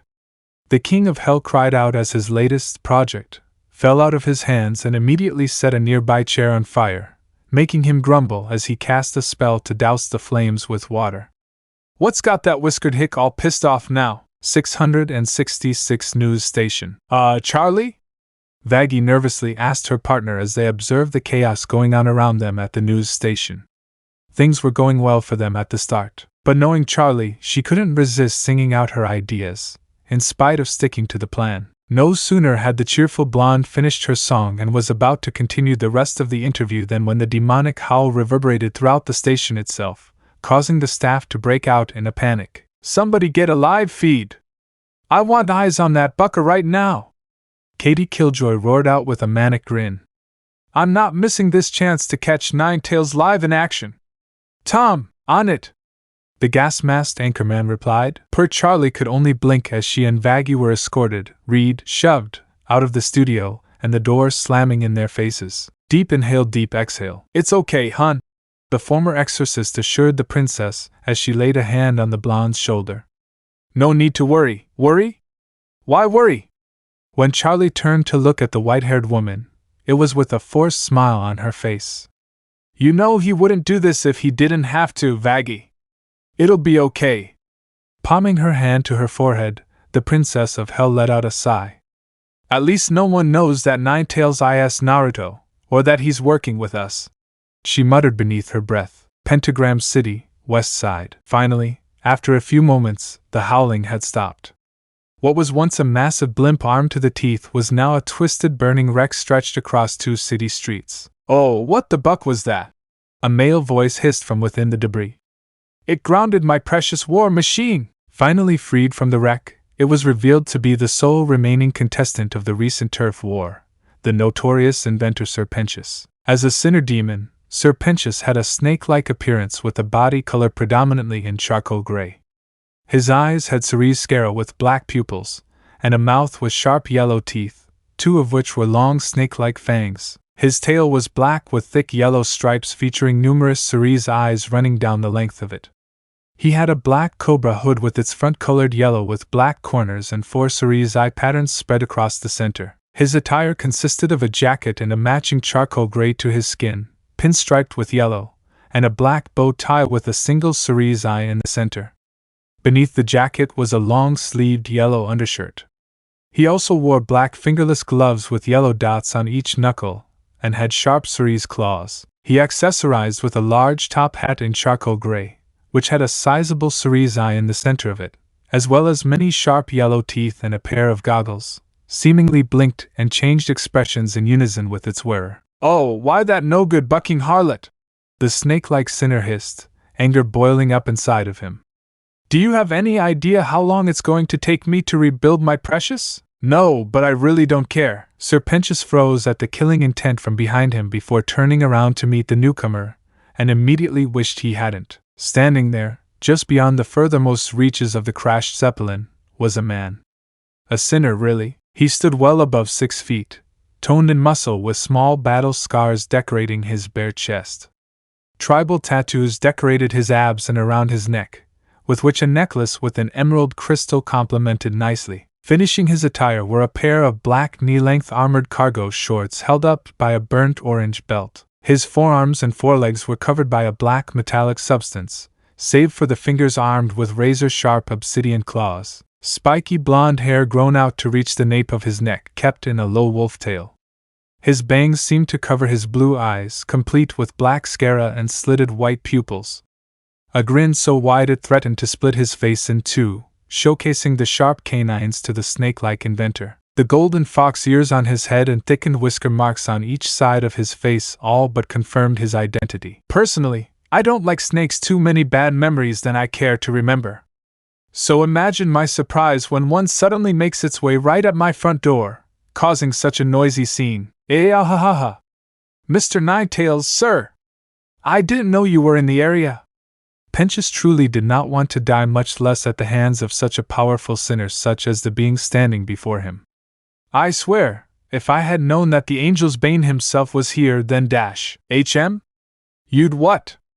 Go on to terrorize some overlord's territory? Raising an eyebrow, the whiskered sinner gazed at the now cowering form of Sir Penchus and his minions. Even if you were worth their time, they'd just kill you and go about their business as usual. Face it, Penchus, you're nothing but small fry at the bottom of the food chain. Why, but I swear, I didn't know you were here, was the stammered reply. Naruto said nothing at first, merely staring dryly at the snake-themed sinner. Honest! Sir Penchus exclaimed. Riot, the former shinobi drawled as he started walking towards Penchus. You know, the last time I dealt with a snake, I tried to skin him alive. When Naruto stopped, he was standing just in front of the quivering snake. You're no Orochimaru, but you're just as irritating. No. Please, this is all a misunderstanding, sir. I'm sure we can work something out. I didn't know you did kinda ruin my lunch, and I'm still hungry. I wonder how you'd look as a brand new wallet. The snake-like sinner was sweating cold bullets at this point before bringing his hands together in a begging position. Spare me, I beg you. Mercy. Please show mercy. I'll do anything. Anything you say? Why, yes. Yes, of course. Anything you want. Penchus was feeling grateful that the whiskered sinner was willing to listen to reason. Great! Then get out of my territory, Naruto requested with a friendly grin. The serpentine inventor blinked at the blond man's words, not quite understanding of what he meant. But this part of the city doesn't belong to anyone. And then, 9 long, ethereal fiery golden foxtails emerged from the back of Naruto's waist in a wrathful dance, as though irritated by the pathetic snake before him. The very tips shifted into angry golden fox heads, opening their mouths to roar as red orbs of highly destructive energy started growing within their teeth.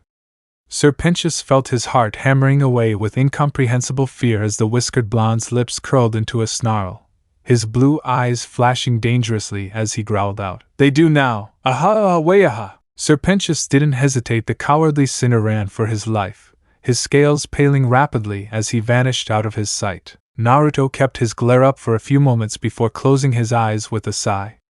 Dispelling his tales, the former shinobi shook his head in disappointment at the cowardly display. At least Cherry Bomb had enough sense to retreat before he showed up. God damn it! And I thought these sinners would have more of a spine, the whiskered blonde thought as he channeled his chakra through his limbs. Those bucking birds really are lucky these demons never worked together to fight back. Really worked, not just formed some temporary half-assed truce only to stab each other in the back. Re-thying! Naruto blinked as he heard his hellphone went off in his pocket. Reaching inside, he was able to pull it out and answer the call. Yeah, what happened? Came the female voice from his phone. Nothing much. Just had to scare Penchus and Cherry Bomb out of my turf. he replied, careful not to give anything away lest there be prying ears nearby. Naruto. The former shinobi winced at the tone of voice at the other end of the line. He hated the way she used that tone, and had grown to fear it. Sigh. There was a pest getting in the way. I had to run damage control. Vaggy's gonna kill him when she finds out. Well, then we're lucky that I was here. Who knows what would have happened if I hadn't gotten myself involved. I know, but did you have to make so much noise? Hey, if anyone's gonna be taking the heat for today's bullshit, better that it be me. Well, at least one of us got to enjoy themselves, came the bemoaned reply. Ouch. So, not good? Naruto asked with a teasing grin. Ugh. I wasn't even halfway through my presentation when she shoved us out of the station. I mean, I get that she's a total cutthroat narcissist, but come on. At least pretend to try to take my idea seriously. Hey, come on, we've talked about this, babe. Naruto reassured her. We all knew that this would be an uphill battle, so there's no need to get all angry about an uptight bitch who's probably not worth shit, anyways. There's always next time, right? The blonde sinner could have sworn he heard what he thought was a childish whine before.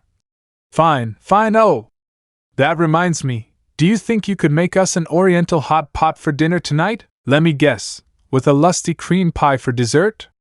Naruto asked with a cheeky grin, knowing what the answer was going to be. God, I don't deserve you. He winced as he overheard a loud crash and shouting over the phone. I just had to jinx it. Whoa!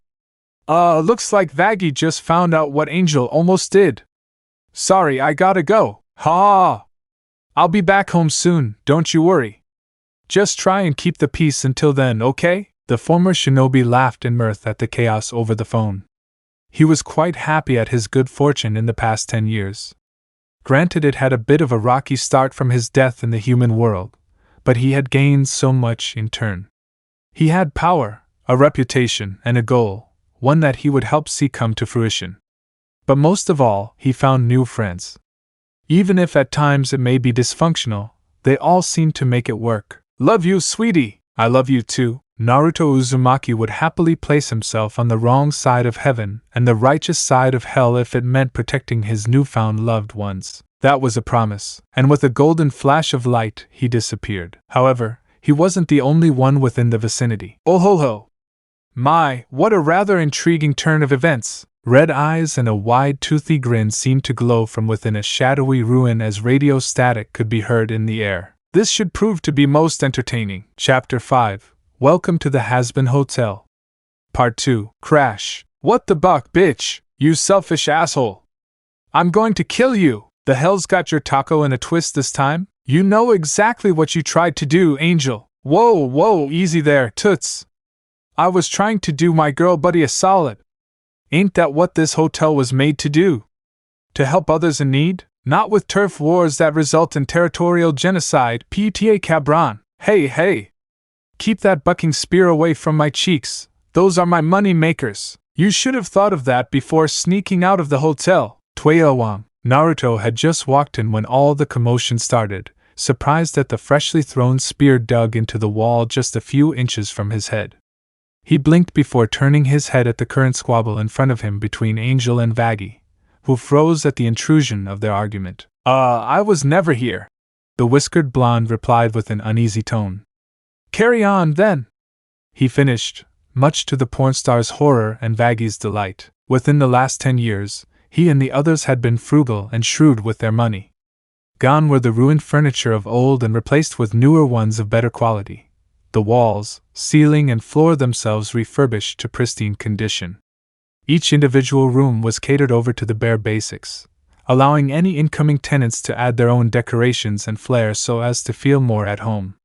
The windows had been cleaned and maintained, the doors practically redone. Naruto? He heard Charlie's voice call out from upstairs. I sorta need your help with something. Do you think you can come up here really quick? Yeah? Be right there, Charlie. Making his way up towards a specific room, the former shinobi let out a tired yawn as he reached for the doorknob, only for the door itself to fly open and himself being dragged into the room. The door slammed shut, and Naruto only realized something was wrong when he felt arms wrapped around his front. Whoa, babe, I thought you needed dash. Naruto was cut off when he started to hear the quiet sobs against his back. Charlie, what's wrong? The blonde sinner asked her softly. The princess of hell feverishly kept her hold on him a few moments more before turning her head up to look at him, tears trailing down her cheeks. Am I doing the right thing? Naruto stiffened for a moment before turning around to embrace the blonde princess, his left hand rubbing her back in a soothing manner. What brought this up? Is everything all right? Sniff. Well, don't get me wrong. I'm grateful that you and Vaggie are going all in dash. Charlie was hushed to silence when Naruto held a finger to her lips. Charlie, we'd be all too happy to do it again. You know this. The whiskered sinner reassured as he rubbed her cheek with his thumb, wiping away her tears. Now what's really wrong? Charlie hesitated for a few moments before letting out a sigh. But what if we fail, Naruto? What if all of this was for nothing in the end? The princess of hell muttered as she rested her head into Naruto's chest. I don't want everything we've built up for the last 10 years to go to waste, and it won't. Besides, so what if we fail? That just means we learn from our mistakes, and try again. The blonde sinner spoke. If I gave up because I was afraid of failing, I'd never get anywhere, Charlie. And if I am? She asked her voice trembling albeit with a shaky smile. Babe, it's okay to be afraid of anything. But to really work for what you want, sometimes all you need is a leap of faith. Inching her face closer to his, she whispered. Will you catch me if I fall? And help you back on your feet? Their noses brushed now. Stay with me? Now and always. Their lips brushed together, then inched closer still. For Charlie, she was always a bit of a romantic at heart. The first time the cheerful princess had felt this way was when she had dated Leviathan Von Eldritch, many years ago. They only got as far as barely past holding hands and embracing before the spark she felt had faded away. It wasn't so much of a loss on her part, reason being that Leviathan revealed to her that he was an arrow ace. Thus the two had separated on amicable terms, but remained good friends alongside his parents. His sister, Helsa, beheld a bitter rivalry with the Princess of Hell and would most likely do so until her final days. With Naruto, however, Charlie purred with delight as she melted into the kiss, her arms circling around the whiskered blonde's neck as he tightly hugged her waist. She always overindulged in his kisses just as much as Vaggie did. His skin was hard, toned by his many years of combat, and warm as toasty hellfire. The former shinobi's arms made her feel safe, like she was wrapped in the world's coziest cocoon and never wanted to leave. Sometimes just seeing his strong, confident smile was more than enough to wash all her worries away. In contrast, Naruto savored her lips in a delicious blend of black cherry and vanilla. The enticing scent of cinnamon and apples from her hair filled his nostrils with delight as he held her close, the princess' slender form snugly fitting against his. But it was her soul that captivated him the most. The bright, shining ball of hope nestled within her that wanted to see the best of their world beneath its depraved, chaotic exterior. Her laughter, bubbly and sweet, would leave him weak in the knees when he'd least expect it. But what he should have expected was dash, moan. Naruto? Grope. The whiskered blonde's eyes widened as he felt a slender hand start to fondle the front of his quickly tightening shorts, fingers tracing a visible bulge. Looking up, he came face to face with mischievous white eyes in a sea of blood and beholden with traces of lustful temptations. He knew that look. Charlie? Naruto stammered through tense gritted teeth. You know. The bubbly princess cooed in a sensual tone. I'm getting a bit hungry, can you give me a nice, tasty dessert? Hopefully one with a thick cream filling. Oh, unholy buck. Not again. He whimpered as Charlie used a bit of her magic to undo the first few buttons of her shirt, revealing a good portion of her modest cleavage for his eyes to feast on. Her horns grew more prominent as she licked her lips hungrily, her purring sounding more and more audible. I barely survived last time. Charlie Morningstar was in what the former shinobi could only summarize as the mood. Doesn't happen very often with her. But when it does, Naruto Uzumaki would rather be fighting a near-omnipotent god in a gridlock death match than to be victim to whatever carnal depravity his girlfriend wanted to subject him to, if only because he knew that he wouldn't be able to say no. Hey babe. You know, why you must really be feeling exhausted from today. Come on, let's get you to bed dash. Great idea! Womp! The poor sinner yelped in surprise as he found himself pinned onto the bed with his back against the covers. Before he could think about moving, Charlie straddled his waist as she leaned her body over his, the aroma of her steadily growing pheromones invading his senses, causing him to grab a hold of her swaying hips grinding slowly on top of his own. Now, my big strong foxy-kun. Naruto shivered. A part of him regretted teaching her some of the customs from his homeland as the normally bubbly princess softly let loose a deep, lusty growl in his ear before playfully biting the lobe. This vixen is in need of a good time. And I know you've been hiding such a fat juicy eclair. Won't you give it to me? She finished while unzipping his shorts. And maybe later, babe. I think I can hear Vaggie calling for help again. You can't know how she can get dash. The whiskered blonde tried to reason, only for his breathing to hitch as her fingers started to rummage through the open flap of his boxers. Oh goody! It's been a while since we had a proper ménage à trois. Charlie grabbed a hold of her prize and started rubbing it slowly, feeling him begin to thicken from the attention. On second thought, I think I'll just help myself to my favorite little treat. Right. Bucking. Now, oh God, somebody help me. Naruto all but screamed within his head. Ding dong! The pair froze as they heard the sound of a doorbell. While they were both surprised, Naruto also saw it as an opportunity to escape. O Willio Alukathot sounds like some me buddy Sathador bitter god out her and greet hemsuri bob attack toil litter levy bye. And then the former shinobi freed himself from his entrapment before zooming down the stairs, whereas the Princess of Hell blinked in confusion as her personality reverted back to normal, her more demonic traits receding before realization dawned on her. Oh no, did I scare him off again? Naruto, wait, I'm sorry! Charlie shouted before running after him. Gangway! Naruto cried out as he raced down the steps, alerting both Vaggie and Angel to his presence. Reaching the door, he opened it wide to reveal, Greetings, my Vulpine friend! What a lovely evening we're having, isn't it? A rather old-timey radio voice announced. The person standing at the door was a slim, dapper male sinner demon with beige-colored skin and a broad smile full of sharp, yellow teeth. Standing at around 7 feet tall, he stood a bit taller than Naruto, who stood at a moderate 6'5". His hair was of a pinkish-red cropped, angled bob cut with black tips at the ends and 2 large, black-tipped tufts of hair extending from the top of his head, evoking the ears of a deer. The style has an undercut at the back, and 2 small black antlers protruding from the crown. The newcomer's eyes were of dark red sclera, bright red irises and thin black pupils.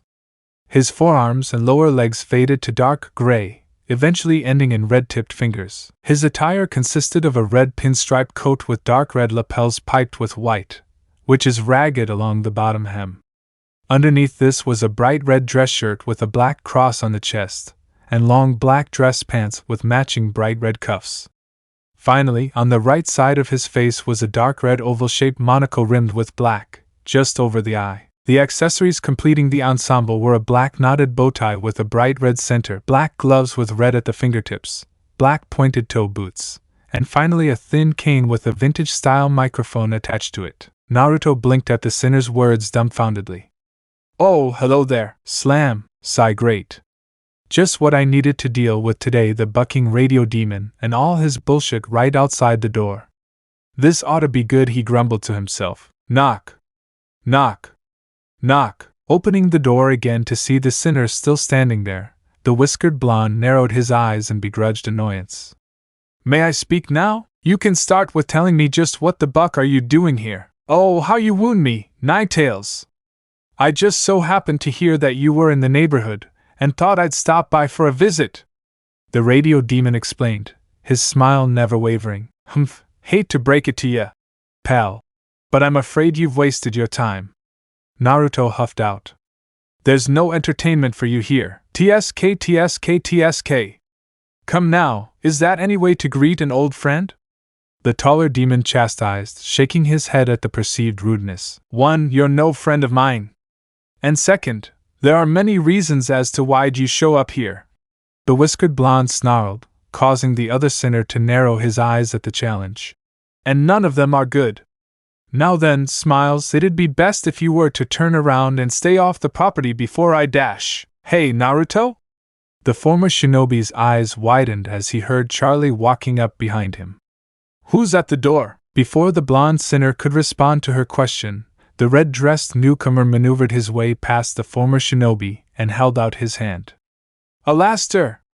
Pleasure to be meeting you, sweetheart, quite a pleasure! As he spoke, the red demon Alastair shook her hand before opting to let himself in the corridor. Excuse my sudden visit, but I saw both your spotlights in the picture show. And I just couldn't resist. What a performance! Waving his hands in the air, he continued. Why, I haven't been that entertained since the stock market crash of 1929. Laughs. Ah, so many orphans. Stop right there. Even Naruto had to blink at the sight of Vaggie threatening Alastair with her spear. While the whiskered blonde applauded the attempt, he knew that it would have done absolutely nothing to deter an overlord of his standing. I know your game. The fallen angel growled out between her teeth. And I'm not gonna let you hurt anyone here.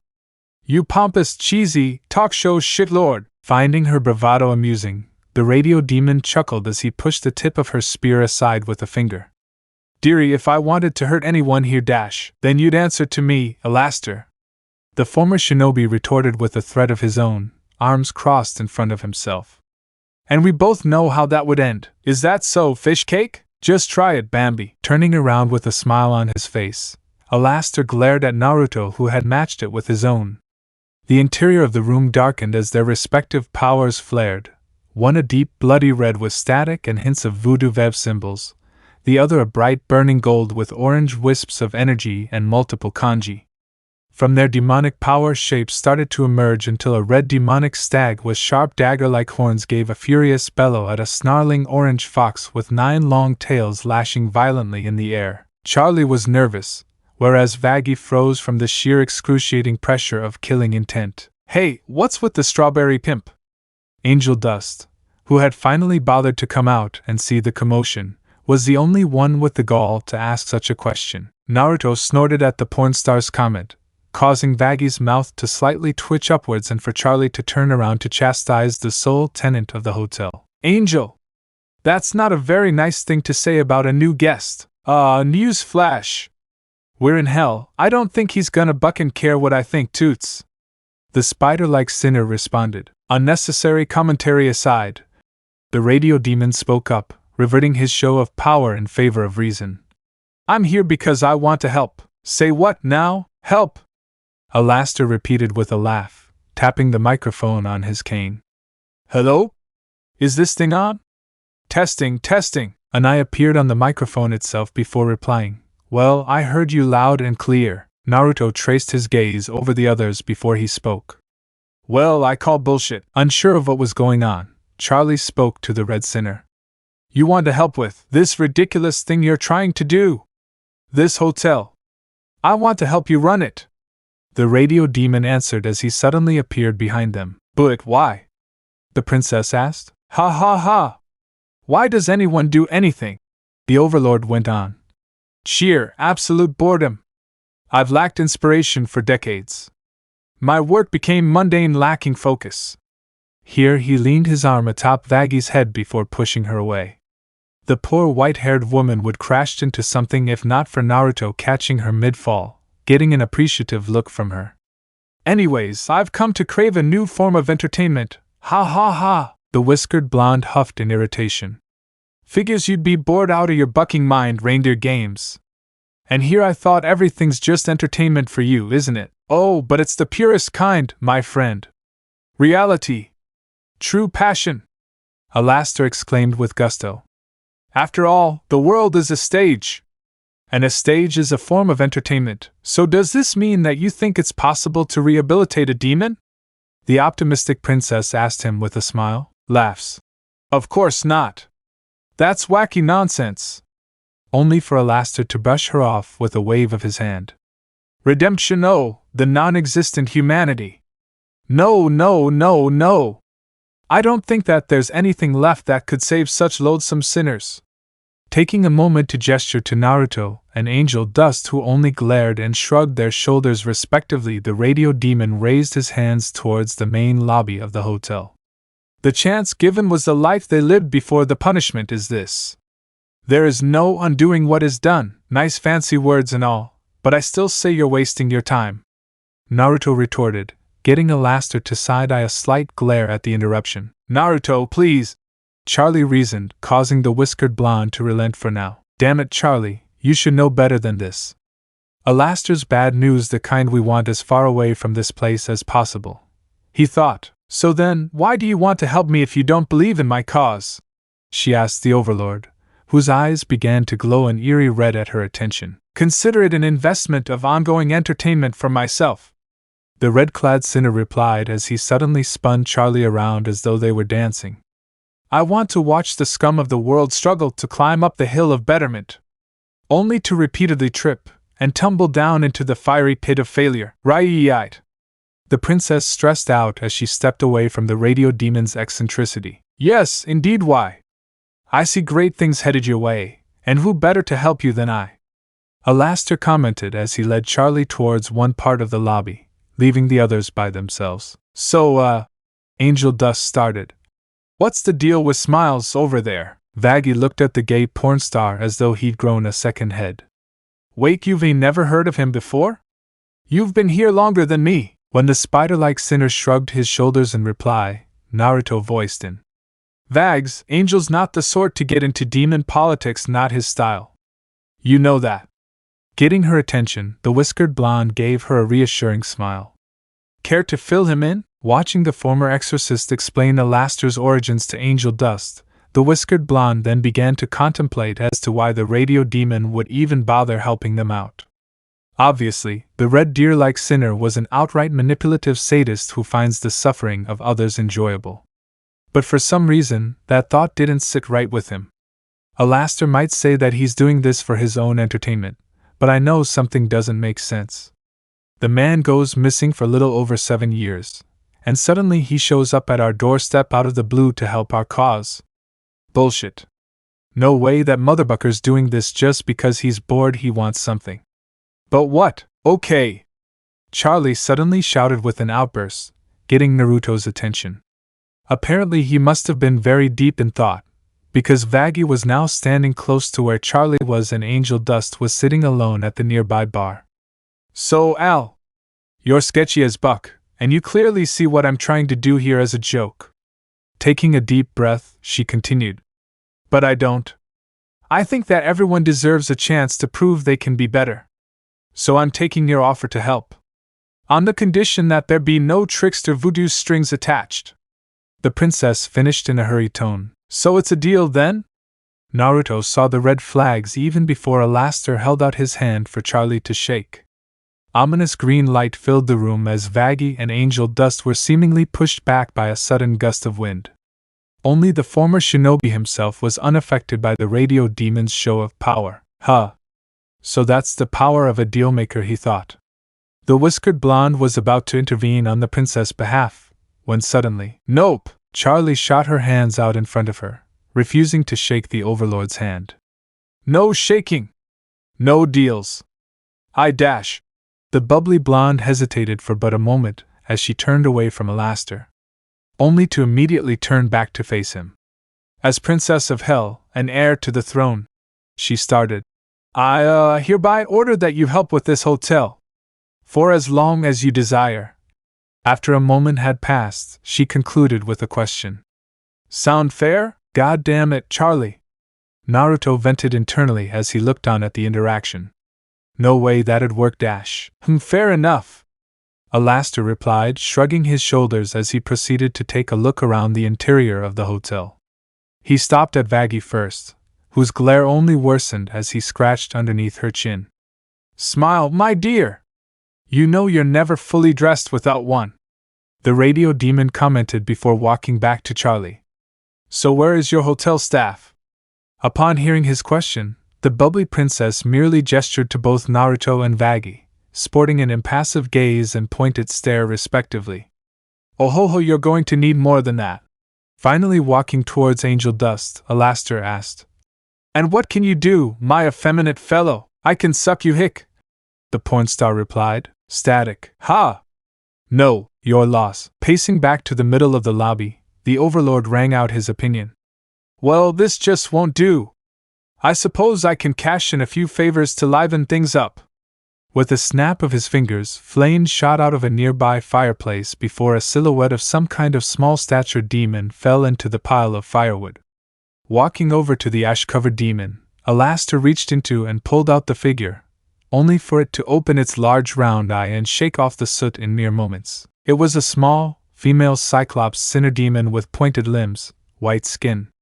Her eye sports a light yellow iris, thick eyelashes, a hot pink sclera with a yellow gradient, and a large pie-eye pupil.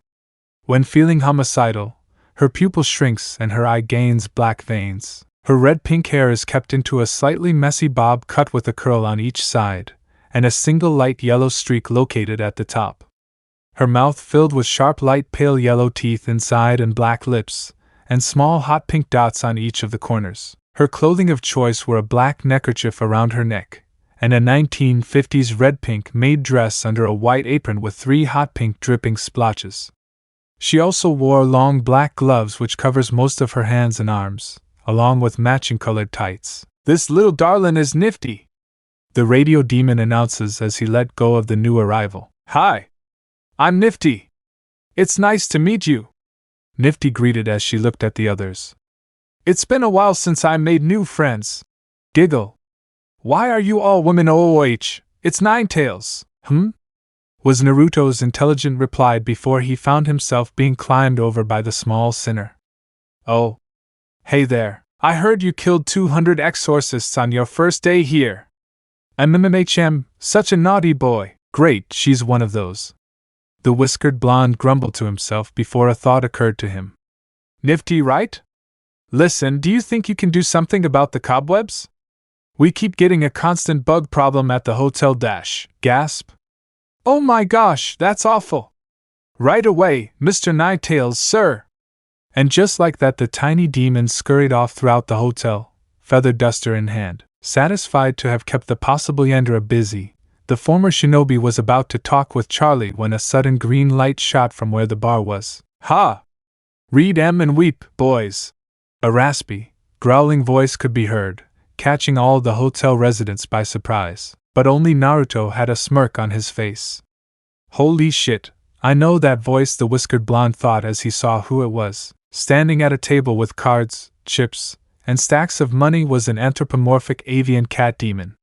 The sclera of his eyes being pitch black, with light yellow irises and slit pupils.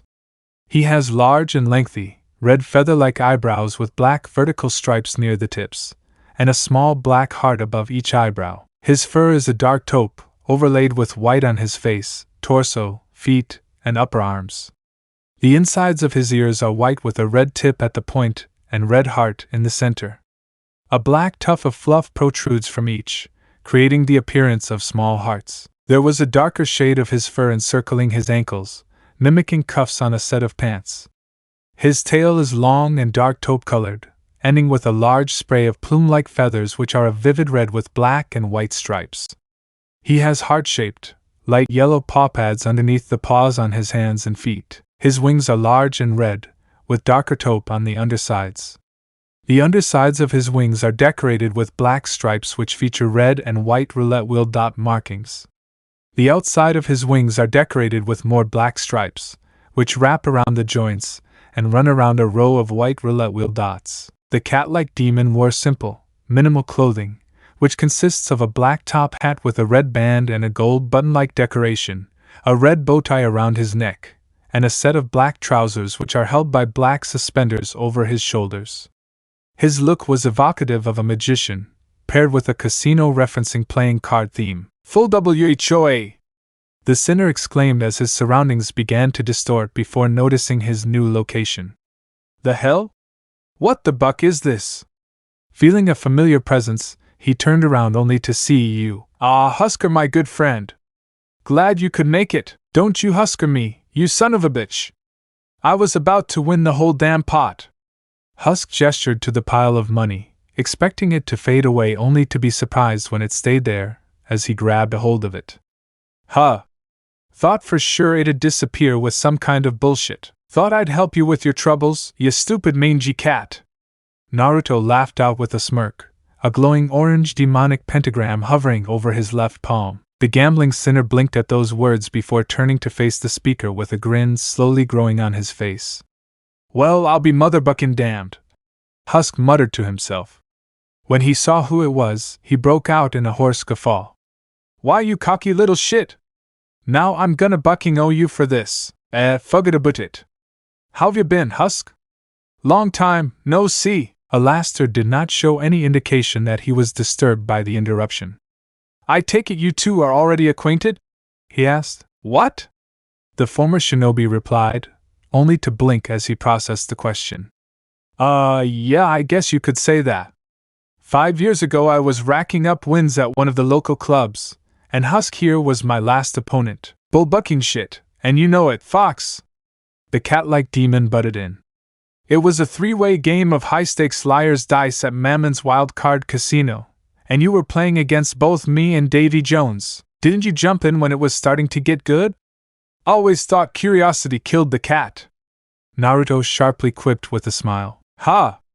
I was getting tired of watching you rake in that giant pot of cash after clearing out 15 tables. Jones himself challenged you and raised the stakes by breaking out 700 billion in gold bars, and then I chipped in my bet. The gambler heckled back, waving his arms in exaggeration. I swear to God that you must have had Lady Luck herself sucking your hick real nice for you to win that game. Yeah. So you've got an eye for talent. That sleight of hand still just wasn't enough for you to beat me, Husk. So what if old Squidlips didn't like that he lost? Doesn't change the fact that he made the bet. Should have known better than to play with fire. Buck off, at least I got out in one piece. Jones looked like fried calamari after you were done with him. Hey! The blonde sinner retorted. I only take credit for what I've done personally. Not my fault he started that fight. And all I did was bring home the cash and the gold dash, while we burned the place to the ground.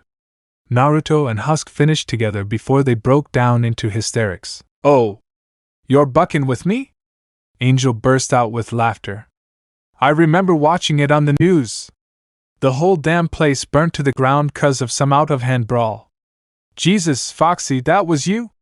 The porn star had to take in a deep breath of air from laughing so hard. Shit, Val was planning to play there in a few days. Bucking pissed him off when he heard what happened. Did Angel think that the avian feline was his type and wanted to constantly tease Husk? Yes.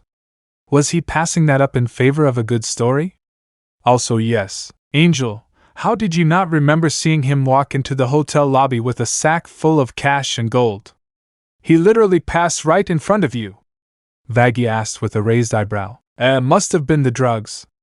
Angel replied, much to the former exorcist's disgust. Ha, still it's good to see you, Husk. Been clearing any tables lately? Naruto asked. Yeah, I've had better luck whenever you're not around. Get more wins that way. Husk chuckled. I thought that was the case. Finally broke your losing streak, huh? Oh, buck you nigh-tails. Nope. Not interested, and I don't swing that way, but I do. Angel cut in, getting right into Husk's face with a saucy grin on his face. How you doin', Hussycat? Boss, you'd best start explaining just what the hell do you want with me this time. The gambler grumbled, now in a bad mood from the porn star's antics. My friend, I am doing some charity work, so I took it upon myself to volunteer your services. I hope that's okay. Alastor explained whilst wrapping an arm around Husk's neck. Are you shitting me? The feline sinner exclaimed in outrage. No, I don't think so. Alastor replied, causing Husk to push him away in anger. You thought it would be just some big bucking riot just to pull me out of nowhere? His temper was starting to boil, now. You think I'm some kind of bucking clown? Maybe. I ain't doing no bucking charity job. Husk grumbled as he crossed his arms only to slightly jump in surprise when the radio demon suddenly appeared right behind him. Well, I figured you would be the perfect face to man the front desk of this fine establishment. Alastor gestured to a renovated front desk, which also served as a bar. Naruto had to admit the radio demon had good taste when it came to renovations. With your charming smile and welcoming energy, this job was made for you. Seeing that Husk was still not convinced, the Overlord walked over to the desk. Don't worry, my friend. I can make this more welcoming if you wish. With a wave of his arm, Alastair conjured a bottle of cheap booze onto the counter. Husk took a long look at the bottle of alcohol before snarling at the Overlord. What, you think you can buy me with a wink and some cheap booze? Naruto couldn't help but cut in. Yo, Husk!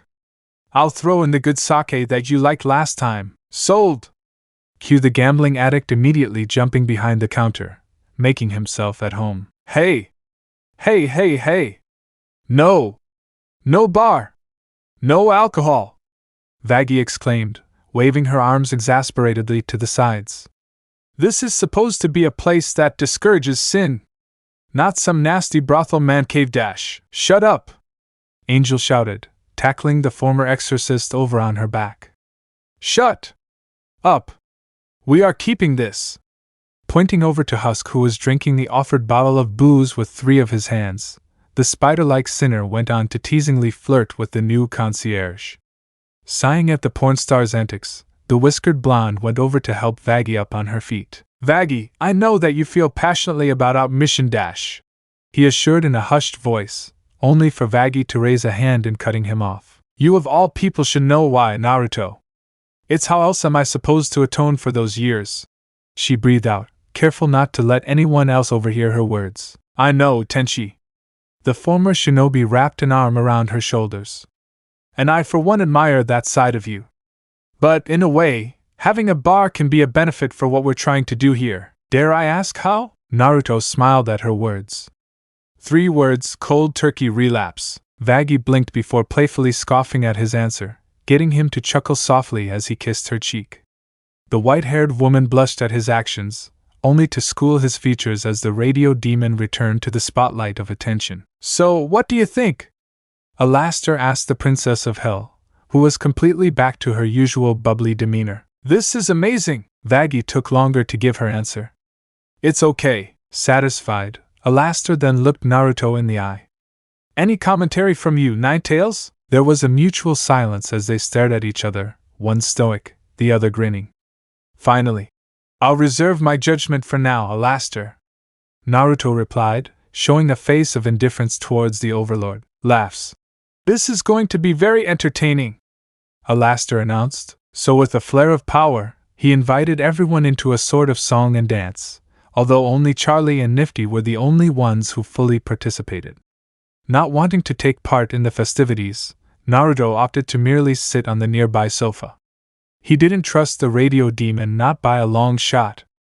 But if Charlie thought it was a good idea to accept his help, then the whiskered blonde would stay his claws for the moment. I hope you know what you're doing, Charlie. After the impromptu party, everyone readied themselves to retire for the night. And as per the usual these days, Naruto had to reside in Charlie's suite, which she in turn shared with Vaggie.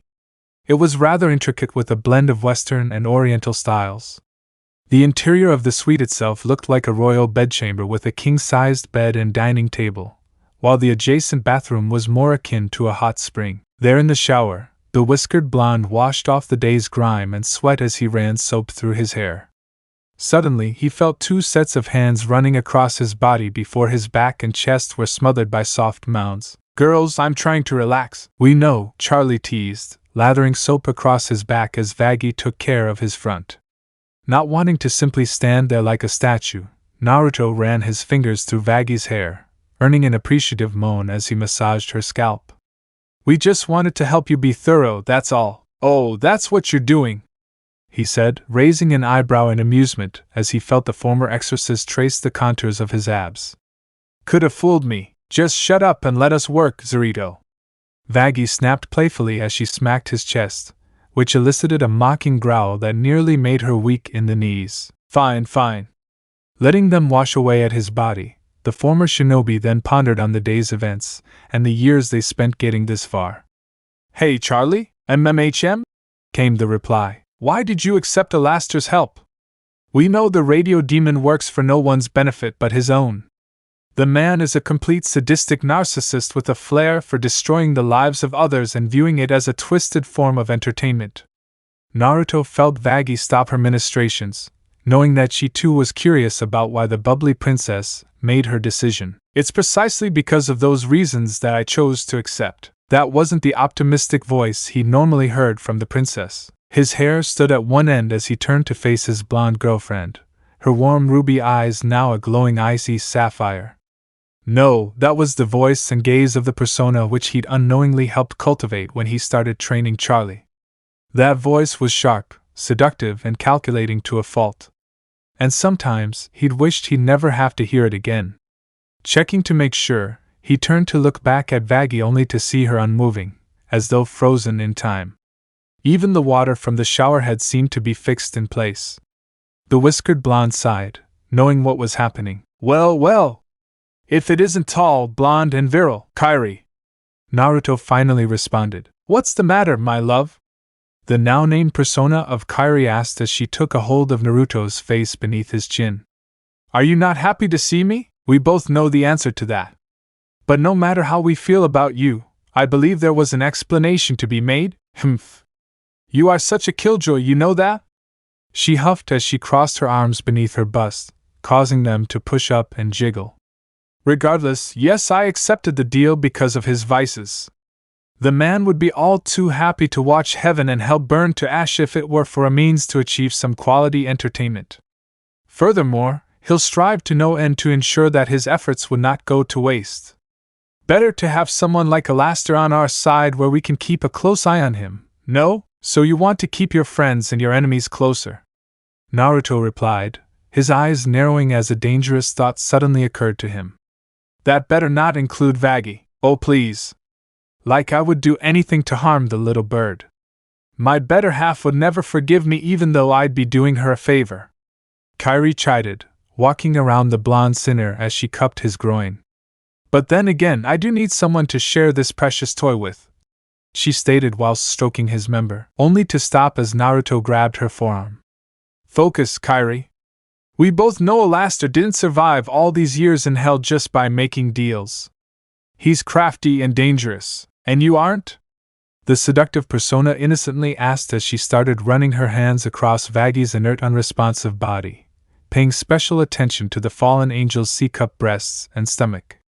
What the man has in experience is in the political sense of things in hell. Granted, he has connections with various other overlords barring a select few, but other than a few tricks up his sleeve, the radio demon has no true advantage. Yes, he is a fighter and a hunter, but you are better in those aspects. I trust that one of these days, his ambition will outgrow his reach. And I, for one, believe as much as you do that he wants something of us. But until then, I want you both to behave like the good little boys you are. Sound good? Naruto had to forcefully pry his eyes away from Kairi playing with Vaggie's nipples a taint darker than the rest of her skin and instead closed his eyes in irritation. And if he does step out of line? Kairi coyly smirked as she neared her lover, brushing her hex against his as she wrapped her arms around his neck. Then you have my permission to do what needs to be done. Until we meet again, darling! The princess blinked as her eyes changed back into those familiar rubies once more, getting a sigh of relief from the whiskered blonde as time promptly resumed. Vaggie shivered pleasurably, as though her body had been caressed in great length. Charlie? He asked. Yeah? The princess replied, her familiar 9AR bubbly demeanor having returned full force. Naruto had thought to tell her what had taken place, but thought better of it, and instead told her. Never mind. I'm just tired after today, you know? Charlie smiled as she and Vaggie were finally done with teasing their shared boyfriend. Nope. I believe I was promised a lusty cream pie for dessert. Charlie. The former shinobi stammered, feeling Vaggie starting to fondle his thick member. Vaggie, don't you dare dash. Oh no! I want my dessert too, me more. The white-haired beauty protested as she got down on her knees and started showering his groin with kisses and licks. Buck, why do I even bother?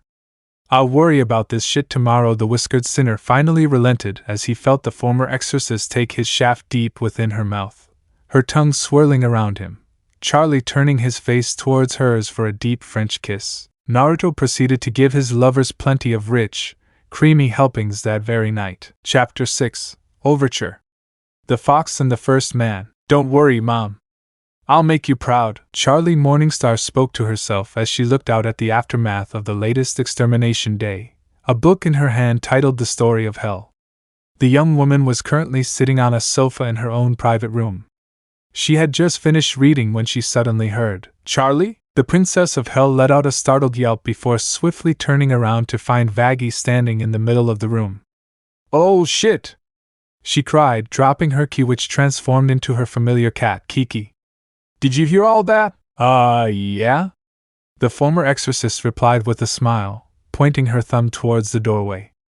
"I was right there, sorry," Charlie spoke as she turned to look out of her window. "I get pretty worked up after an extermination happens. The story helps," Vaggie chuckled as she walked closer to the blonde princess. "I know, don't worry. I enjoy your theatrics."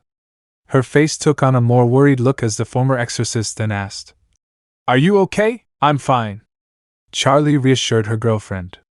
"Just thinking, family stuff. Did you hear from your mom yet?" the white-haired woman asked, only to get a headshake as a response. "Oof. How long has it been now?" "Not that long," the Princess of Hell answered, though she was a bit unsure herself. "Only 7 years off doing something important, I'm sure." As she was speaking, the blonde got up from her spot on the sofa and walked toward the large window. "But this kingdom was something she really cared about." "Something I care about. Well, at least you aren't alone," Vaggie assured her. Knock. Knock. This a bad time? The two young women turned to find Naruto standing at the entrance.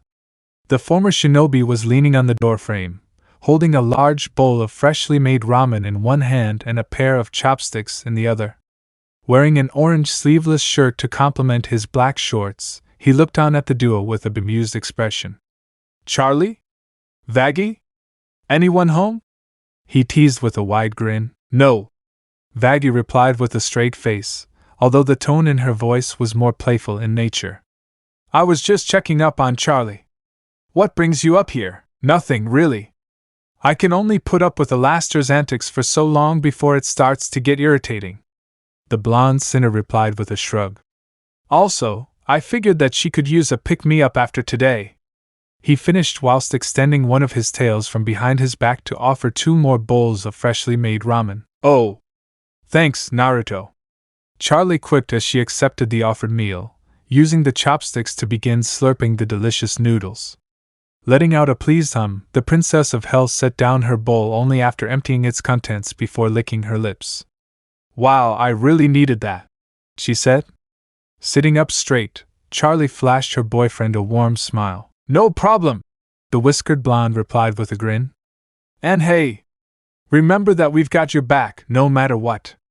"Okay," Charlie nodded immediately with gusto with a quick "Yep." Happy that Charlie was in a good mood, Vaggie suddenly remembered why she was there. "Oh, right, I almost forgot. Alastair said he had something to show us." "Oh, it, Naruto." Now Charlie turned to her fellow blonde with a pout. "He already agreed to help us. Could you please just pretend to get along with him?" "Not in a million years, Naruto." All right. But no promises, why here?" "Well, hello there, you wayward sinner. Do you like blood, violence, and depravity of a sexual nature? Of course you do. That's why you're in hell. But what if I told you there was a place to stay that had none of that? Welcome to the Hazbin Hotel, a misguided path to redemption.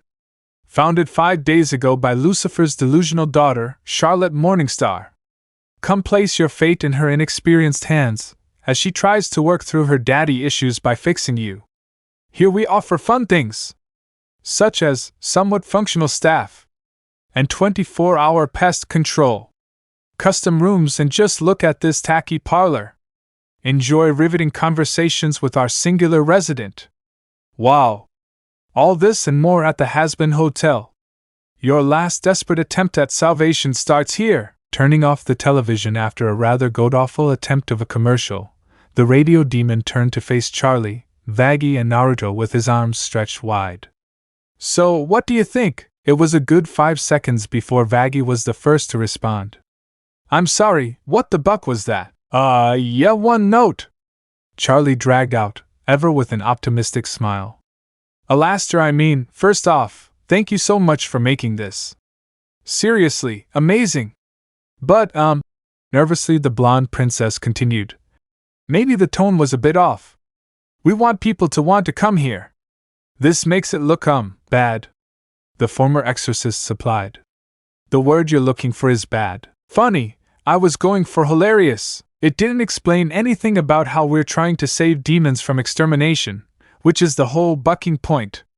The white-haired woman spat. Vaggie is right, Alastair.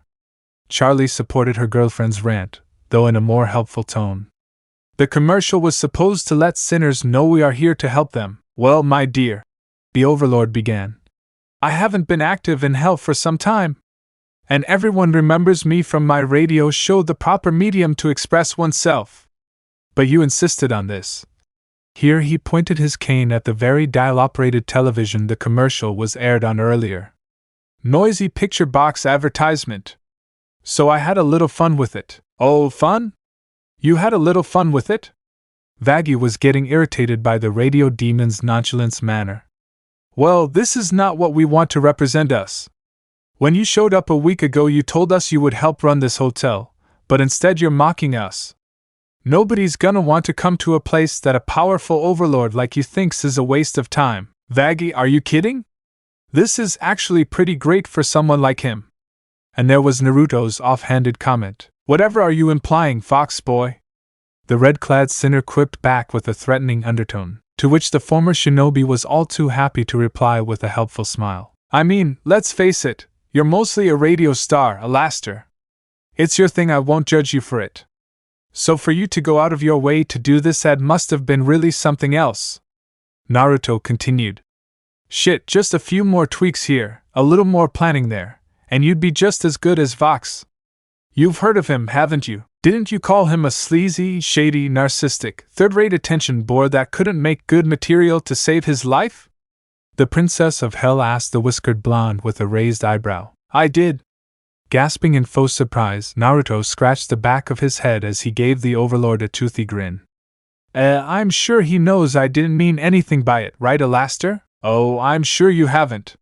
His tone might have sounded polite, but the radio demon was going to enjoy making the whiskered blonde suffer one of these days, that much was certain. If you're filming a commercial, Angel Dust drawled, finally making his presence known from his place on the comfy love seat. Can I suggest you take better advantage of the talented celebrity you have right here? Vaggie looked at him with a flat expression. Angel, you're a porn star, a famous porn star. The spider-themed sinner pointed out eagerly. I'll have the horniest sinners knocking these walls down to get in. We're not filming a porn as a commercial. Why not? Heck sells, don't it? Angel questioned with a wink. I swear, if you film me going at it with Mr. Fancy Talk creepy voice here. He pointed his thumb at Alastair, who had seemingly teleported behind him. You'd be rolling in participants willing to stay in this tacky hotel. Ha ha! Never going to happen. The radio demon retorted. Angel, I appreciate you wanting to use your special skills to attract folks to the hotel. Charlie began nervously. But I really don't want to exploit you. In that way. Oh please, baby. The porn star purred out.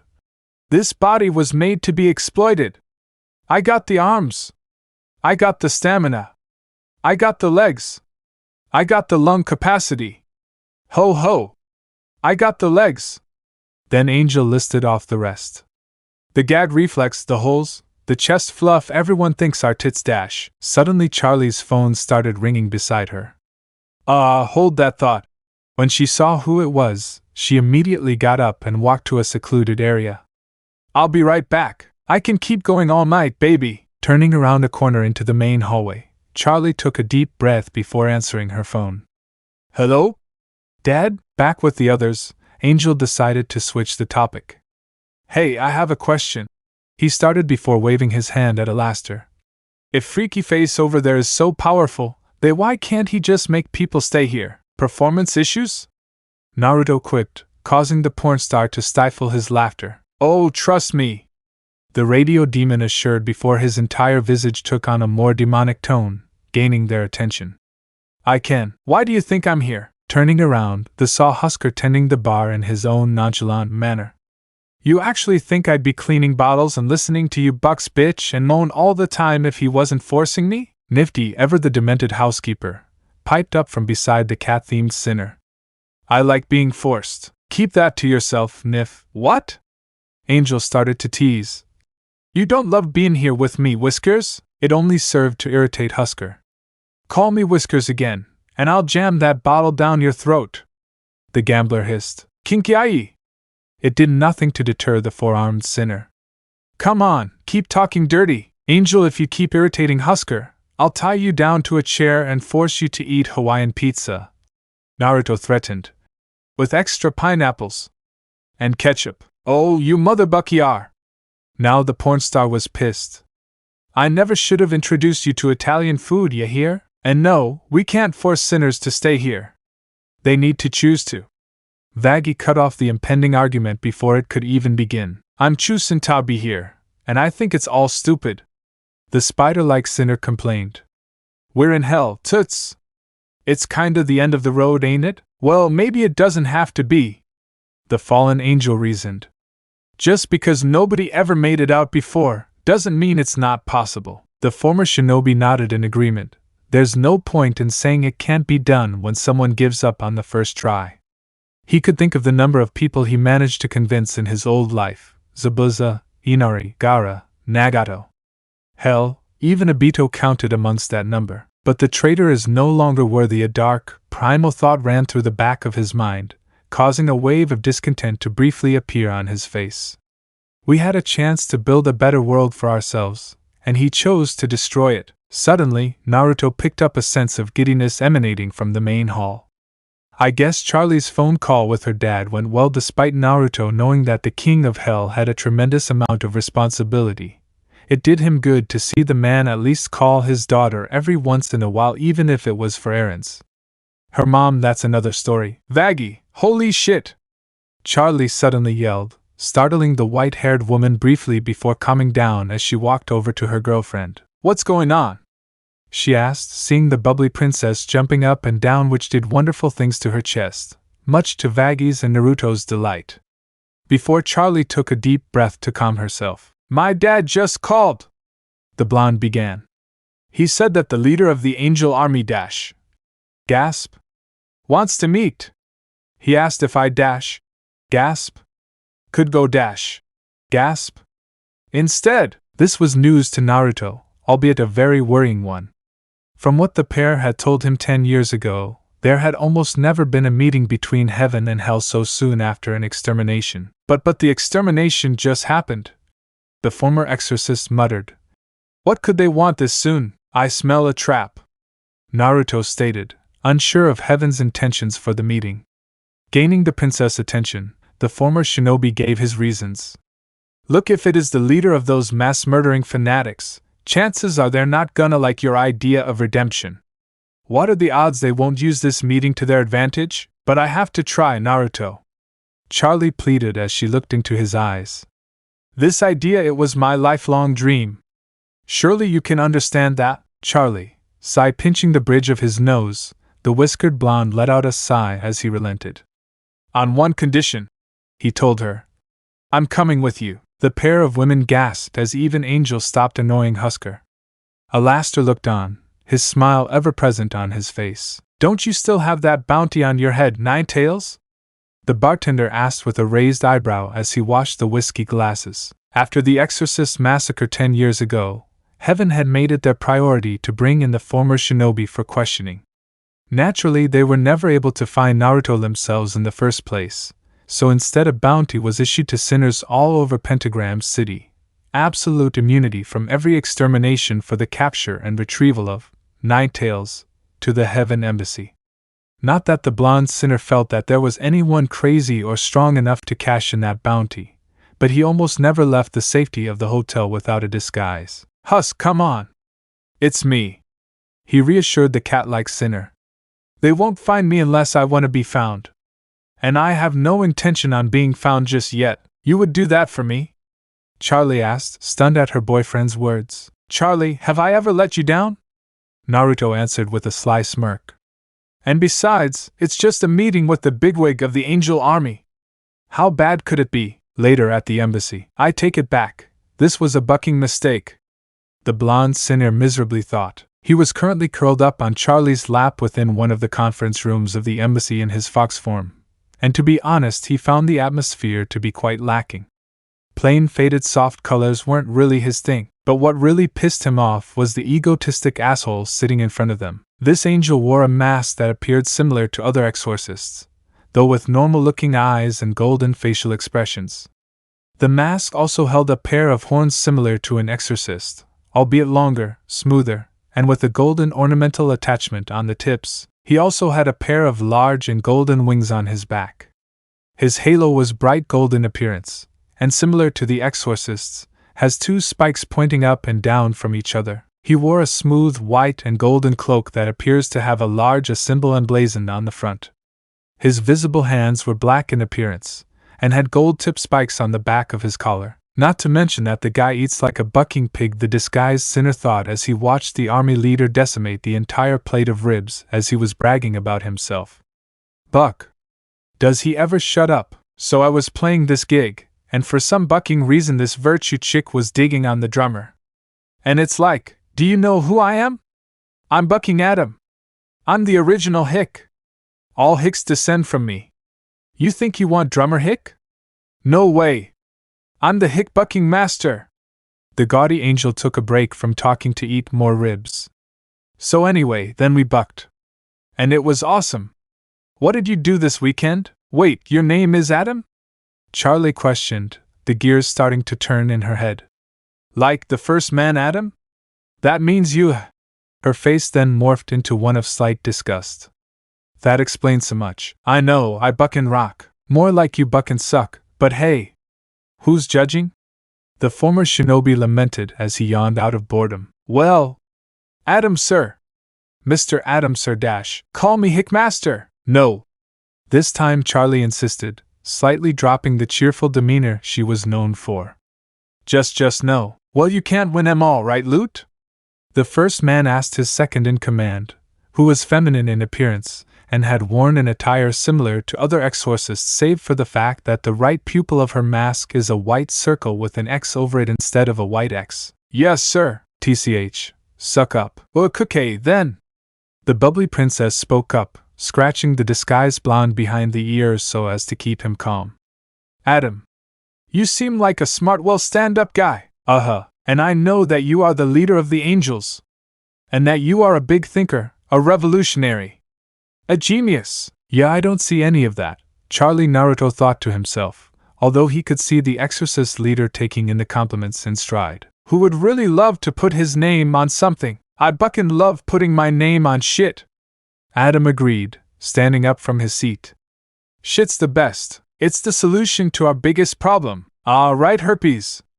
Yeah, that's a bitch. Honestly, not gonna bucking lie. An egotistic prick he might be, but that's the truth. No, our other biggest problem. Ugly people? The first man asked, unsure as to what the princess was getting at. Math. Global warming. No, wait, that's Earth's problem. No, our shared problem of overpopulation in hell. Charlie was starting to feel herself lose her patience. That's not a problem.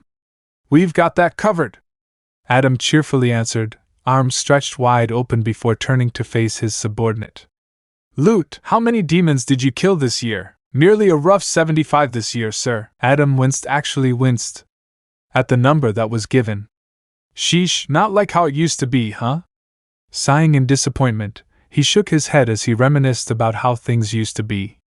Time was each and every single one of my bitches would score in the triple digits at the end of extermination. Now? The head exorcist scoffed in disgust. Stupid-ass limitations and shit, like how the buck was I supposed to know we'd lose 200 people? Which reminds me. Now he glared at Charlie and the disguised Naruto, who was taking the amount of killing intent a whole lot better than his girlfriend. Gone was the laid-back, mocking nature that the Princess of Hell had seen when she first met Adam. Where's Nine Tails? He growled in restraint. You mean the sinner with the bounty on his head? Charlie nervously replied, visibly shaking at the sheer intensity. How does Naruto deal with this shit? Yes. That one. Lute growled, her fist clenched in barely restrained anger. Why? Because that whiskered son of Abich owes me for what happened 10 years ago. Or the fact that he made us look like a bucking joke. Adam snarled, emphasizing his rage by slamming his fist on the table. Bucking prick, thinking he's better than me. Really? Me? I'm the bucking Adam, the first bucking man. Who the buck does that bastard think he is? Taking a moment to calm down, the head exorcist sat back down in his seat. No. I'm cool now. Anyways, me and the girls were thinking about moving up the timetable for the next extermination. I'd say 6 months. Sound cool? I knew this meeting was a sham, Naruto grumbled to himself before closing his eyes. Although I'm somewhat happy that I left a lasting impression on the bucker. Wait, what? The Princess of Hell exclaimed in shock. This was not how she thought this meeting was going to go. But what about helping the sinners redeem themselves? Their souls, human souls. Surely they deserve a second chance? They deserved eternal damnation, Lute stated, walking closer to Charlie rather menacingly. To her credit, the blonde barely even flinched with every step. The only reason you're still here is because Daddy gave you and your hellborn kind a pardon from an exorcist's blade. Circling around the princess, the vindictive woman continued. How does it feel, knowing how little you matter? In another life, Charlie Morningstar wouldn't have known exactly how to deal with this situation.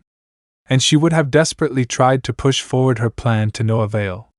But thanks to Naruto's advice and support, the Princess of Hell knew better, and she would not waste any more time. Well, given the fact that otherwise you'd be possibly staring down one of the Goichia or the sins, I'd say the thought barely bothers me.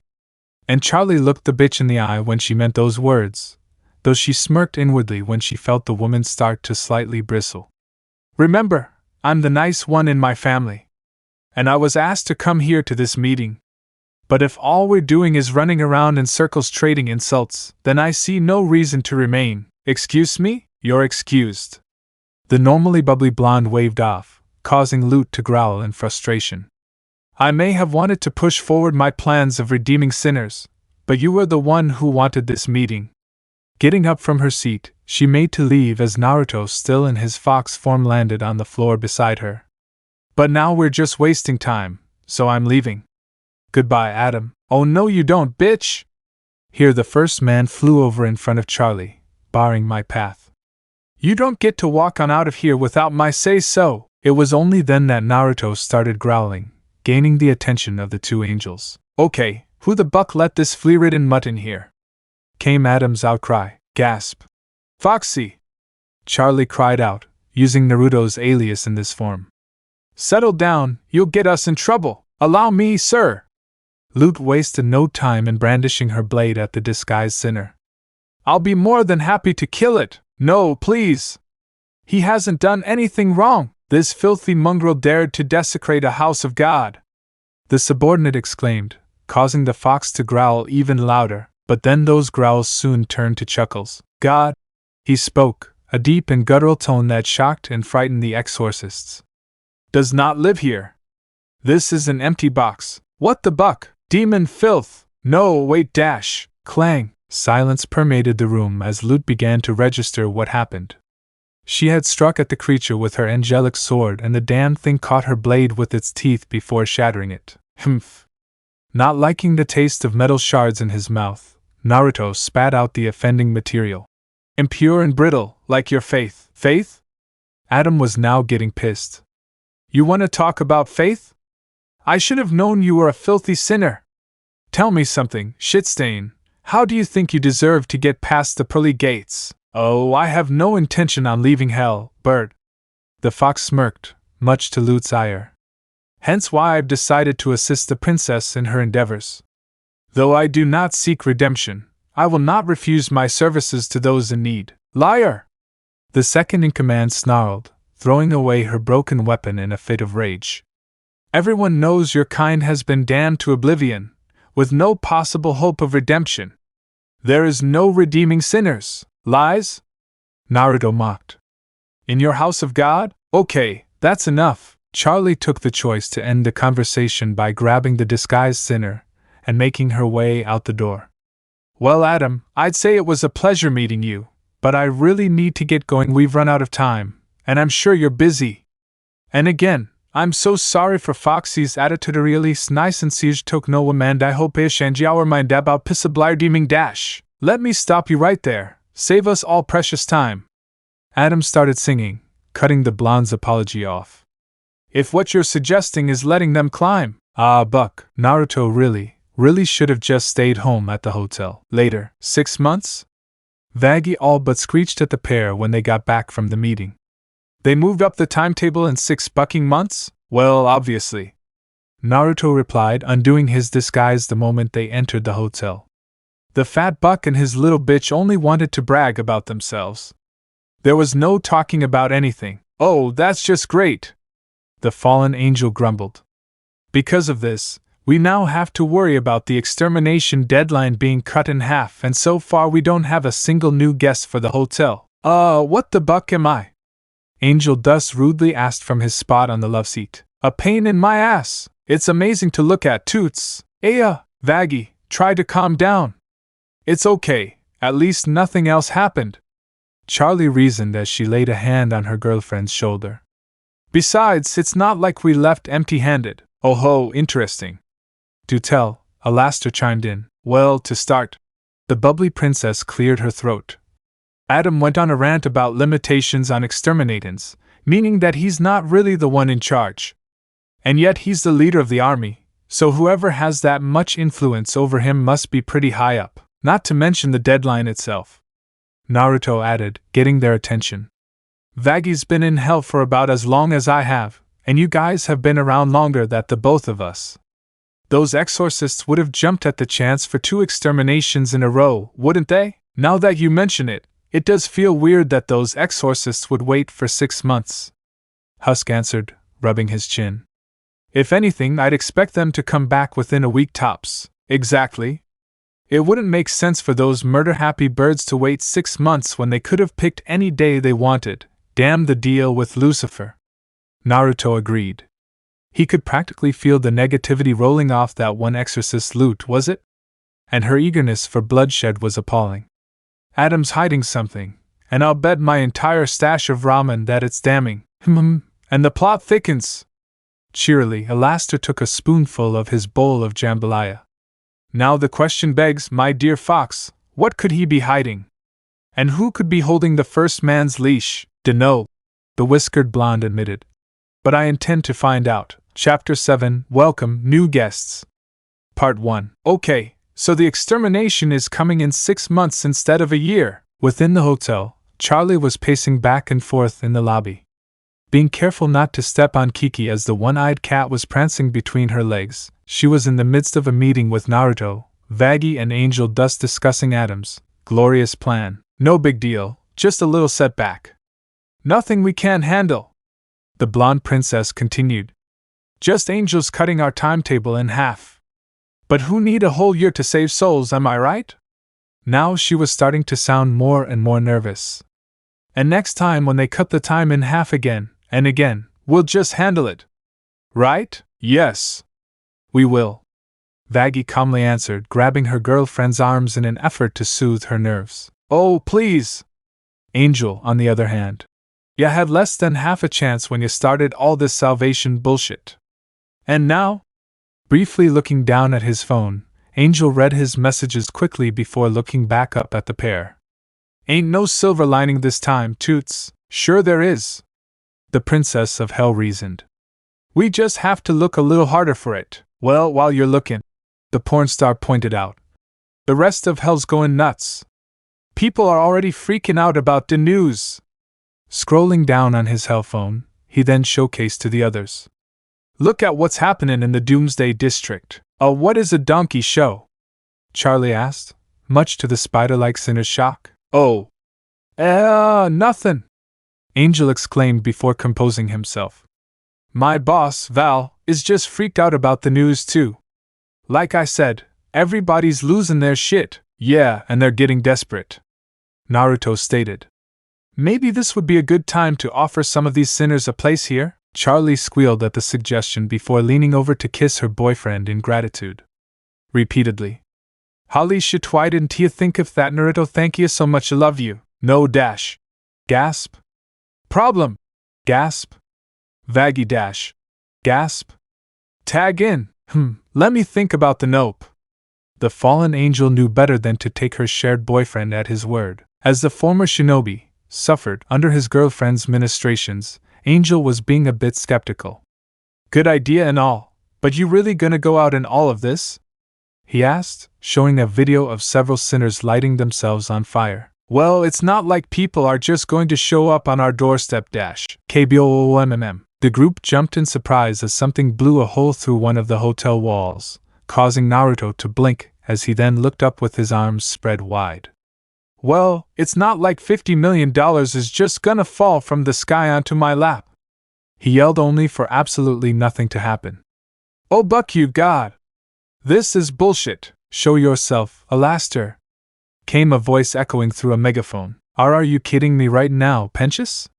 The whiskered blonde grumbled as he shifted into his foxy disguise. It hasn't even been a bucking week. Meanwhile, within the warship, Pensius was standing at the manual controls as he shouted his challenge.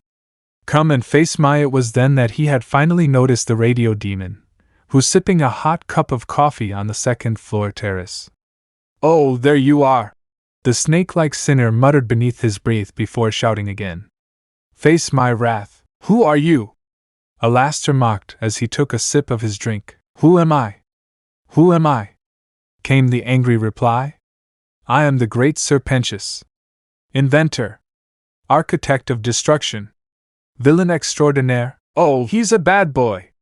The tiny one-eyed sinner remarked as she crawled atop the radio demon's head, who then proceeded to gently lower her back onto the ground. Sorry, Nifty, but you're gonna be disappointed. The former shinobi thought to himself. Ha! Well, if all that's true, you'd think I'd have heard of you. I attacked you literally last week. The red-clad overlord merely craned his head to one side in confusion. We've done battle. Like 20 times? Well, you must have been really bad at this. Silence. Now cower. For when I've SSSSSLAIN used Sir Pensius monologued as he fixed his bow tie. The almighty V's will finally acknowledge me as their equal. Oh wait, who are the V's? Oh, nobody important. Naruto begged to differ, though he would admit they were annoying to deal with. He had the displeasure of meeting Valentino once during his first month in hell, and that was only because the gaudy son of a bitch was looking to claim his soul. One fight, a pulverized face, 2 broken legs and 4 severed arms was enough to make the overlord back off. The whiskered blonde would have preferred killing Valentino, but thankfully the pimp demon never bothered him again since. And Vox, he just didn't like in particular. The flat-faced blowhard practically advertised his bounty to the rest of the Pride Ring. Honestly, whenever that innovative prick wasn't looking to cash in on his bounty, he was constantly trying and failing to get a leg up on Alastair, or push out whatever crap he was advertising. Bucking designer voyeurscopes. The former shinobi grumbled as he witnessed the radio demon preparing to do battle. And really? Who the buck else would air a TV show called? Yeah, I bucked your sister, so what? Like a depraved egomaniac? And then there was Velvet. I swear to God that woman is a lot, even if she's gorgeous. If Charlie hadn't made me take that stupid bet when we were drunk that one time, I never would have slept with Velvet. Not to mention he had to take a selfie of them cuddling afterwards. He felt dirty, having met the self-proclaimed backbone of the V's in a more intimate manner than he was comfortable with. Pretty sure she has that somewhere in her photo album, and all I got was sleeping on the couch by myself for a month. But it was either that, or let Kyrie out of the seal for a day. Buck. That. Shit. No way in hell I'm letting that bitch out the seal, but still, dealing with the V's bullshit was tiresome. Pentagram City, Entertainment District V Tower. On the other side of the city, a tall tower with pink-tinted windows surrounding each layer, and a satellite dish on top of the roof. It is decorated with red glowing LED lights, which also surround the top layer. The symbol of the building resembles 3 verses, the middle in cyan, the left in red and finally the right in magenta. In the middle of the main V, there is a sign in the shape of lips. The rest of the layers have LED rings surrounding the roof, the color going from cyan, red, and magenta from top to bottom. This was V Tower, workplace and residence of the trio of overlords known as the V's. And speaking of which, deep within a sophisticated surveillance room, a sinner was watching the live feed coming from the ground sales floors above. He was a tall and slim-figured, technology-themed demon who stands at approximately 7 feet. He sports a flat-screen television for a head, with the monitor projecting eyes with red sclera, small cyan pupils and different colored outlines, black for his right and cyan for his left. The screen also shows a mouth full of sharp, cyan-colored teeth and a long, pointed cyan-colored tongue. Sometimes what looks like blood seems to drip out of his mouth. His skin was a dark navy blue with sharp, cyan claw-like fingers. The sinner wore a navy blue tuxedo with the jacket sporting coattails, red-trimmed cyan lapels, thin cyan stripes and cyan lining, worn over a red and black striped waistcoat which itself is worn over a collared bluish-white shirt with an upside-down broadcast symbol and a rather large, red bow tie. He also wears heeled dark gray dress shoes with cyan-colored laces, toes, and tips on the heels. Completing his ensemble was a small black top hat on his head, with red and blue designs reminiscent of a broadcast symbol and radio wave symbol, respectively. He has TV antennae that stick out the top of his hat, the left one bent into a zigzag. Bwahahaha! Now that's good television! He hollered out with pride. This was Vox, leader of the V's. CEO, founder, and owner of Vox Tech Enterprises. Suddenly receiving a buzz from one of his associates, the cyan-clad overlord transferred the call to a nearby screen as he sat down for his morning coffee. Hello there, Velvet! How are you this hellish morning? Oh, cut the shit, Vox. I need you up here now. Whatever could be the problem, my dear? Vox replied as he turned his chair around whilst taking a sip of his coffee. Your little boy toy is wrecking my department, while I'm trying to put together a show. And dash. There was a brief shout of anger on the other side of the call as Velvet resumed her conversation. Just get your arse here now. Damn it, Valentino. It was only after the call had disconnected that the leader of the V's let his smile drop in an annoyed sigh. Oh God! Here I go, Valentino.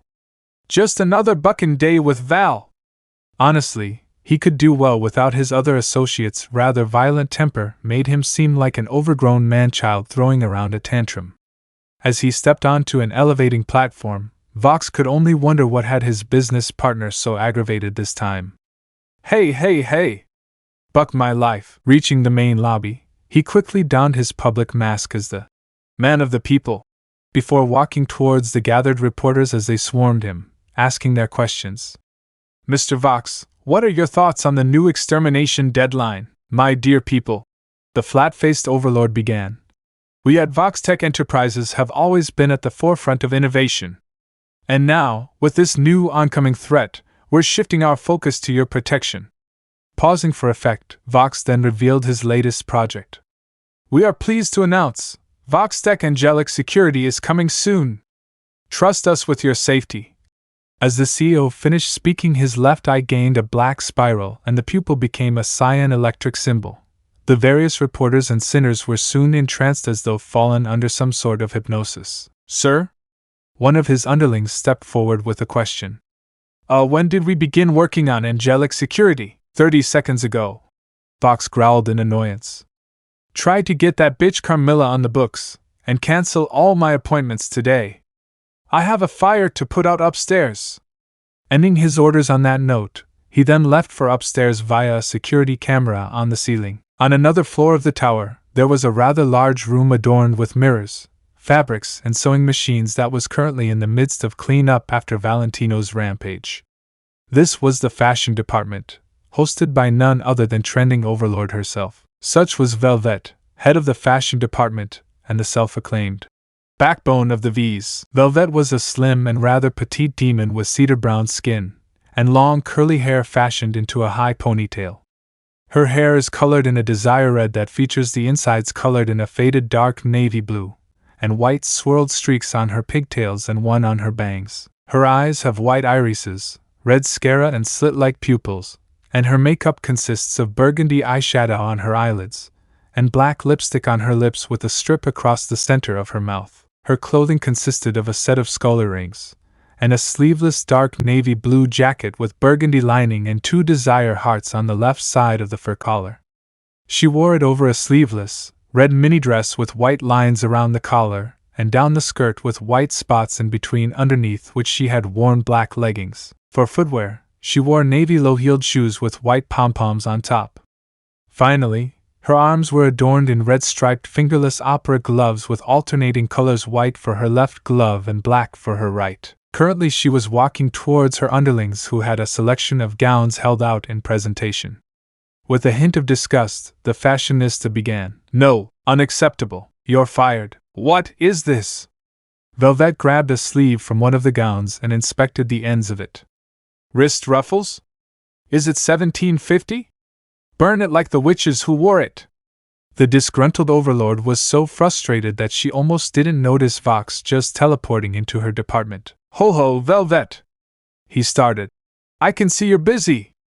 Tell me, where's our hot-headed friend now?" "Up in his tower, waiting for a flat-faced prince to calm him down," came the retort of the short-statured woman, getting Vox to sigh in annoyance at her admittedly reasonable frustration. "And what's got him so out of sorts today?" the cyan-clad overlord asked with a smile on his face. "Who knows?" Velvet replied, grabbing a severed arm to point at Vox. "But he tore up my best model. And you know the show can't wait for that unlucky bitch to pull herself back together."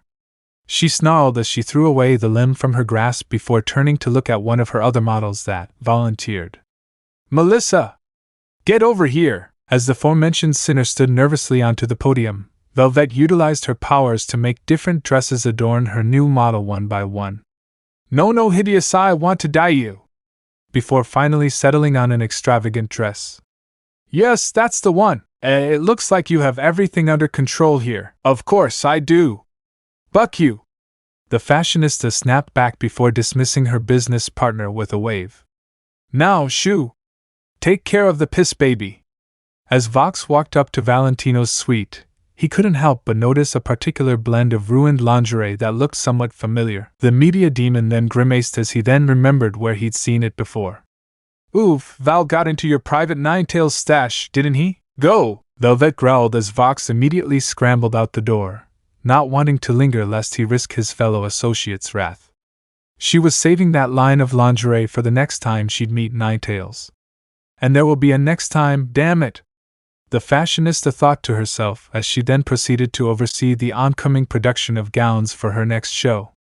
"And no man is gonna give me a good bucking like that and then just take off." Looking down at her body, Velvet allowed for a sinful smirk to adorn her face. This body was meant to be worshipped. And by Satan's boiling ball sack, I'll get that God-given hunk of a man all to myself. Having reached his destination, Vox allowed for the attendants to open the set of double doors before walking into the rather lavish parlor. Seeing most of the main room covered in red smoke, the flat-faced overlord scanned around until he found an outline of just the sinner he was looking for. Bucking finally! This was Valentino, the porn demon. Head of porn studios and a member of the V's. He appeared to be a moth demon with lavender skin and lacking pupils and irises in his cerise pink eyes, over which he wears a pair of gold-rimmed, heart-shaped sunglasses with cerise lenses. His mouth is full of sharp, cerise teeth with a single golden fang that sits to his far left of center. Valentino's stature is tall, estimated to be around 10 feet, which he emphasizes with long black-heeled boots. He has fluffy white neck fur with small red love hearts that plumes up from his coat's breakline. The top of his head was crowned bald with moth-like antennae, the right appearing like a large white with black heart-striped feather while the left appears smaller, and lacking the white areas. He has an extra set of arms just above his hips. His hands and forearms are black, mimicking black gloves, while the upper halves are his normal skin color. He wears a red floor-length coat with white fur at the wrists, as well as black and white striped fur trimmed down the center front to the bottom hem, and 3 white stripes on both hips with a heart-shaped design on the back. This coat is pinned with a gold chain and gold love heart-shaped brooch fastening at the breast. Completing his ensemble, Valentino wears a red top hat with a wide, asymmetrical zebra-printed hatband, in which his antennae poke out like feathers, and a pair of high-heeled black boots. Snarling, he threw an empty cup onto the floor, causing it to shatter as he turned to a robotic servant. "Kitty! Another drink!" Turning back to Vox, Valentino began his rant. "Can you believe what that piece of shit did? The ungrateful boar!" The porn demon roared out as he threw his second glass at a wall without even taking a sip. Which boar are we talking about this time? Bucking angel dust. Who the hell else would I be talking about? The taller overlord snarled as he walked towards his business partner. That bucking slut walked out on me. Me! I bucking made him. Without me, he's just a bag of meat with some mildly entertaining holes. What, Angel quit? Vox nonchalantly asked, though he found it unlikely. No! He didn't bucking quit. It's worse. Grabbing Vox's phone, Valentino threw it at a nearby wall. He moved.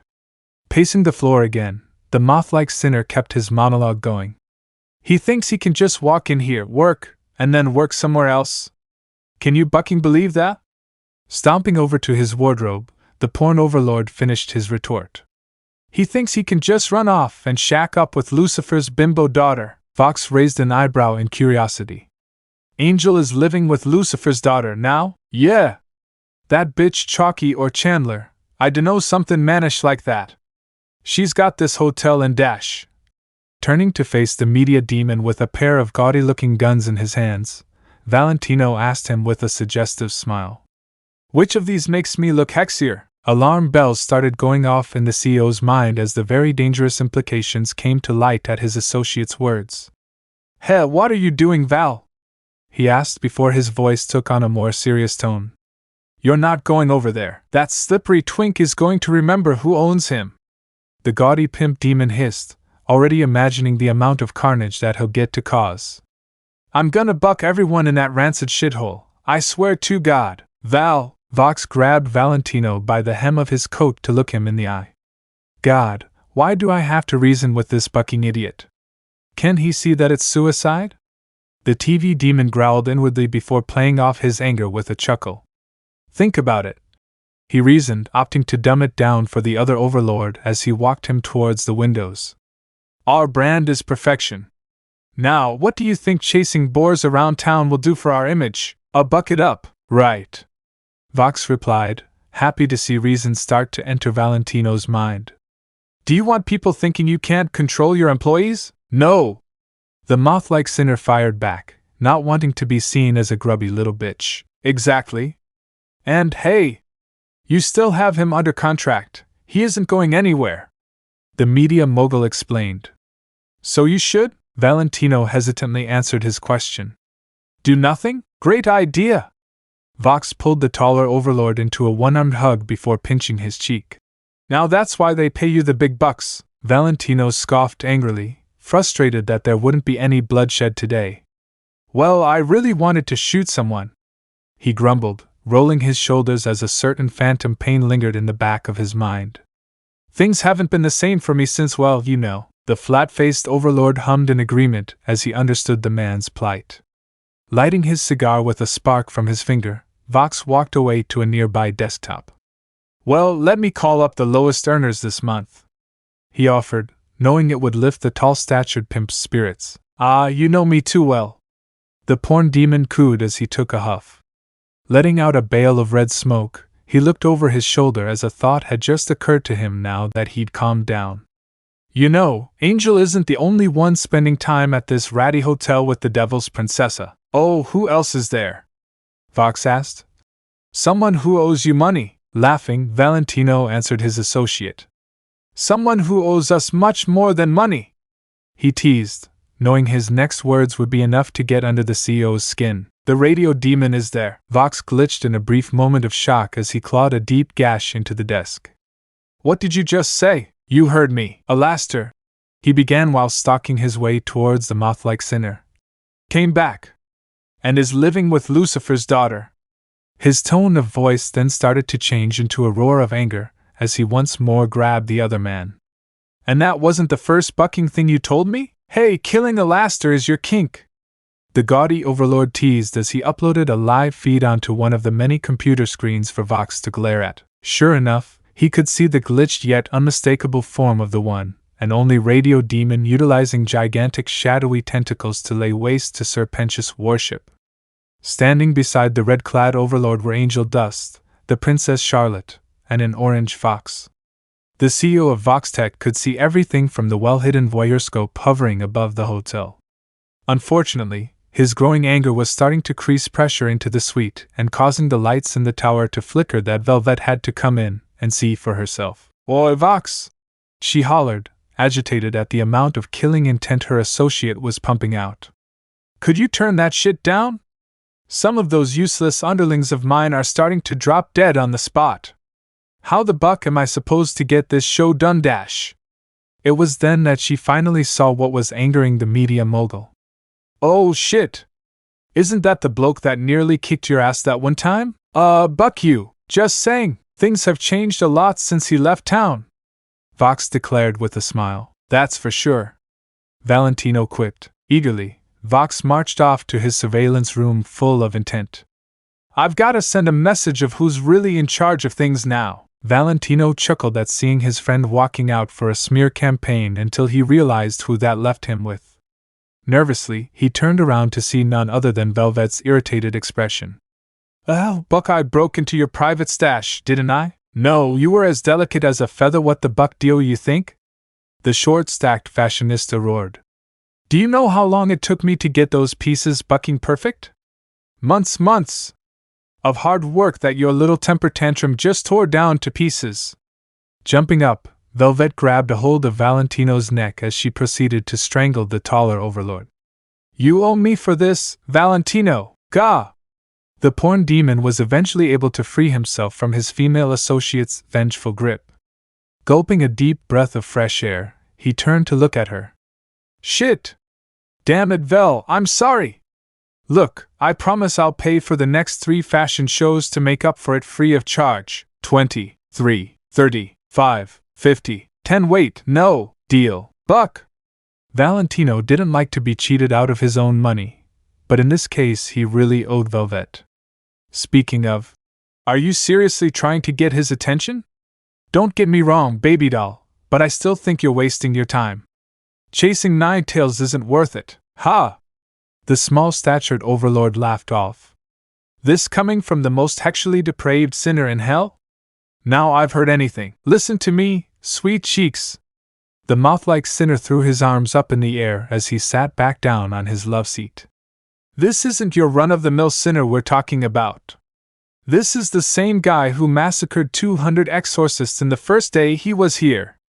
Gesturing to himself, Valentino then added, "Or did you already forget what happened to me?" "Of course I haven't," Velvet scoffed, scrolling on her hell phone. "But was it really a misunderstanding between you two, or the fact that you wanted to claim his soul?" "Okay, I walked right into that one," the taller overlord admitted. "Look, the point stands, baby. One doesn't simply approach that man without a valid reason."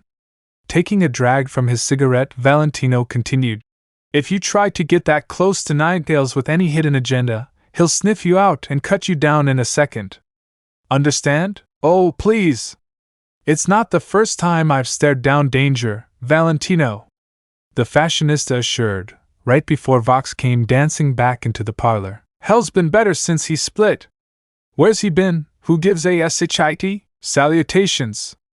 Good to be back on the air." Back at the hotel, Naruto was helping out with the repairs when he noticed that the power had just gone out throughout the entire city. Knowing what happened, the whiskered blonde chuckled to himself as he got back to clearing the rubble. Say what you want about the guy, but he knows how to get under Vox's skin." Later that day, V Tower. Deep within the tower, the V's were currently gathered for a meeting in light of today's earlier revelations.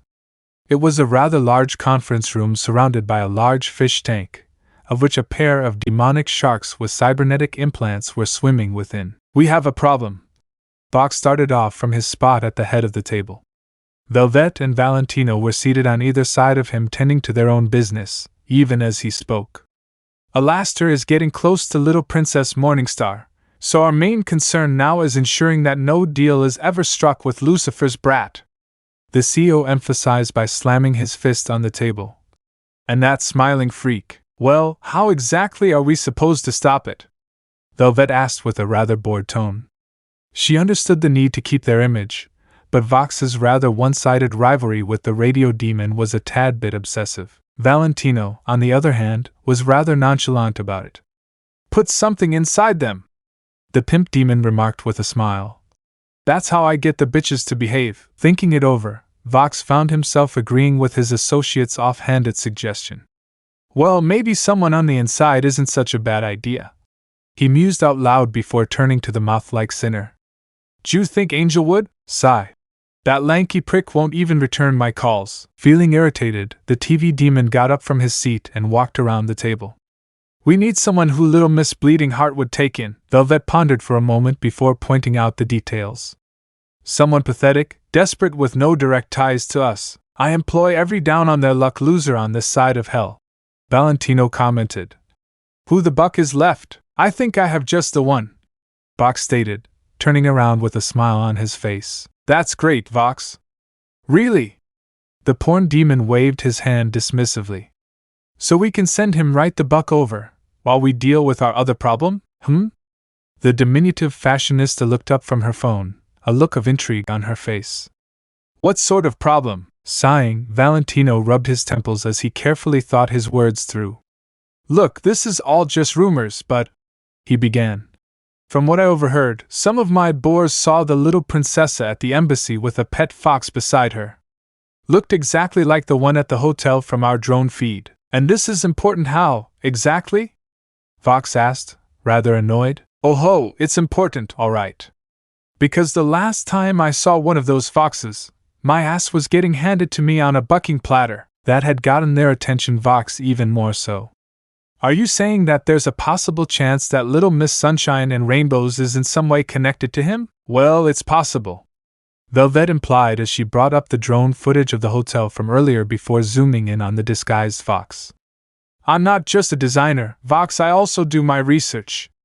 Foxes, by nature, are rather crafty and downright vicious when backed into a corner. And Ninetails is no different. He killed 200 exorcists when he first appeared in hell." She remembered that day clearly, as did her two associates. "So, if we're to keep our course for interfering with Alastair's twisted little game of his," she trailed off, "chances are it'll be a damn turf war on our hands. A big one." Vox could already see it happening, deep within his mind. He didn't like those odds. "Perhaps I might have been too hasty then," the leader of the V's admitted. Circling around the table, he sat back down as he continued muttering beneath his breath. "Alastair won't even need to make a deal with Morningstar. The Angel's Bane alone is more than enough of a deterrent, assuming that he's even there." Folding his hands in front of his face, the CEO then pondered over his next move. "All right, we can work with this. Oh, Christ on a bucking pike. You don't mean to piss him off, do you?" Valentino exclaimed in shock, bringing up a projected footage of Naruto's battle from 10 years ago that claimed the lives of so many exorcists. Vox had to carefully observe every movement, every punch, every kick, every swipe of a weapon, before finally making his judgment. Turning to face Valentino, he gave out his orders. "Gather up whatever dregs in this bucking city you could find wanting to fight for us enough to field an army. I don't care if you have to bribe them or drug them, just get it done." Shifting his focus to Velvet, the CEO of Vox Tech didn't miss a single beat. "Get your people working on some kind of mesh fabric that could be woven into clothing or some armor. If a turf war breaks out over this, and you're going to do what exactly?" Velvet questioned with a raised eyebrow, to which her flat-faced associate replied. "Aside from getting our dim-witted agent inside the hotel, I'll be running logistics and sentries. Someone's got to keep our defenses up and running, might as well be the guy who already does it." Taking a sip of his drink, Vox zoomed in on Naruto's face before comparing it to the footage of the fox seated beside the princess. "First Alastair, now you. Heh, it's just one bucking shit show after another." Chapter 8, Welcome, New Guests. Part 2, Clang. Charlie Morningstar grunted in exhaustion as she parried a blow to the head with a metal staff. Naruto grinned mockingly, spinning his own weapon behind his back before shifting his grip to jab at his girlfriend's chest. The Princess of Hell promptly dodged to the left before following with an upward swipe to his jaw. Gracefully pulling off a backflip, The whiskered blonde dealt a heavy kick to Charlie's head as he backed away to create distance. Rolling with the kick, she leapt at the former shinobi with an overhead strike that was swiftly blocked before air quickly rushed out of her lungs from a sharp stomp to her stomach, though she was able to use her staff to strike him in the jugular, forcing him to back off and allowing them both to catch their breath. Had enough yet? The former shinobi taunted as he struck the end of his staff on the ground. Snarling, the blonde princess conjured a ball of flame within her right hand. I should ask you the same, she roared whilst throwing the fireball at him. Knocking the oncoming attack to the side, Naruto raised his staff to block the flurry of strikes that followed. Eventually, Charlie was able to start pushing him backwards with each swipe of her weapon, only managing a few glancing blows onto his forearms. The whiskered blonde jabbed at her midsection to create some distance until he started spinning his staff in front of him, gathering an aura of wind along the weapon. Cocking her head to the side, Charlie couldn't help herself but ask, "Oh, what's that? Something I'll teach you later. Now try to attack me." Eagerly, the Princess of Hell took a mighty swing only to find herself flat on her back. Spitting the dust that flew into her mouth, Charlie scrambled back up to her feet with a bewildered look. "What the dash? Don't hesitate," was all she heard before having to duck from a backhanded swipe at the side of her head. With no room to counter, the blonde princess shot out a jet of flames from the knuckles of her closed fist, buying her enough time to ready for a straightforward charge. "Ha! That's good," Naruto commented, a battle-hungry grin etched across his face. "Never rely on one weapon." Throwing her staff at the laughing blonde, Charlie roared as she lunged at her opponent with fiery palms ready to burn. Laughing, the whiskered blonde merely danced between the flames as jumped up to deliver a flying bicycle kick, one that was immediately parried by open palms. Whilst letting gravity bring him back down, Naruto eagerly conjured a dagger within his right hand, held tight in a reverse grip as the blade fell slightly short against her jugular, only to discover Charlie had done the same. A brief tenseness passes between the two, when suddenly dash, "One, that's enough for today." The former shinobi sighed as they lowered their blades and walked towards a stone bench. Grabbing a pair of water bottles, he tossed one to Charlie, who managed to catch it in her grip. His room interior was done in a similar manner to his old apartment back in Konoha, albeit with a few altercations and enchantments. On one of the walls was a rather various assortment of melee weapons hung on racks, ranging from brass knuckles to quarterstaffs.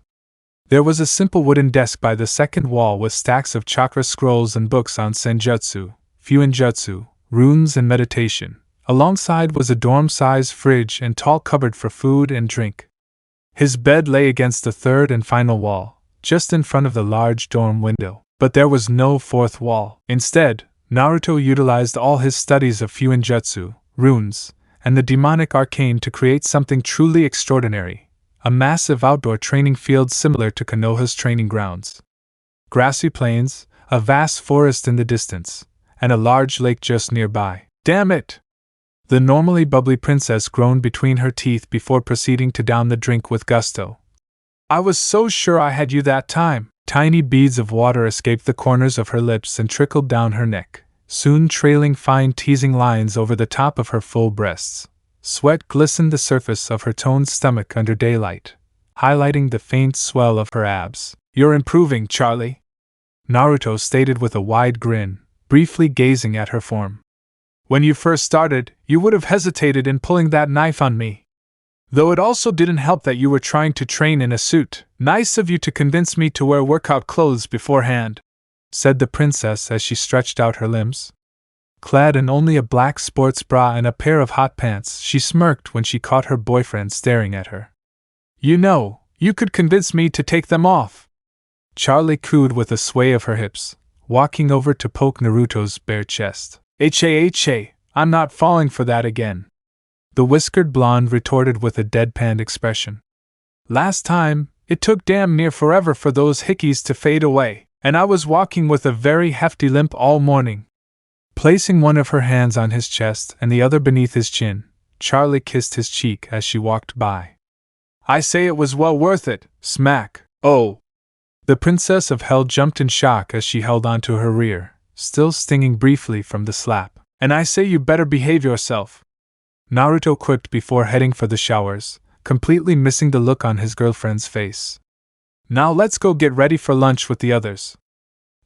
Yes, Daddy! Later that day, Naruto and Charlie joined the others for lunch, a giant hot pot of jambalaya with chilled blood-red wine, courtesy of Alastair. Vaggie was about to take another bite when she heard someone knocking on the door.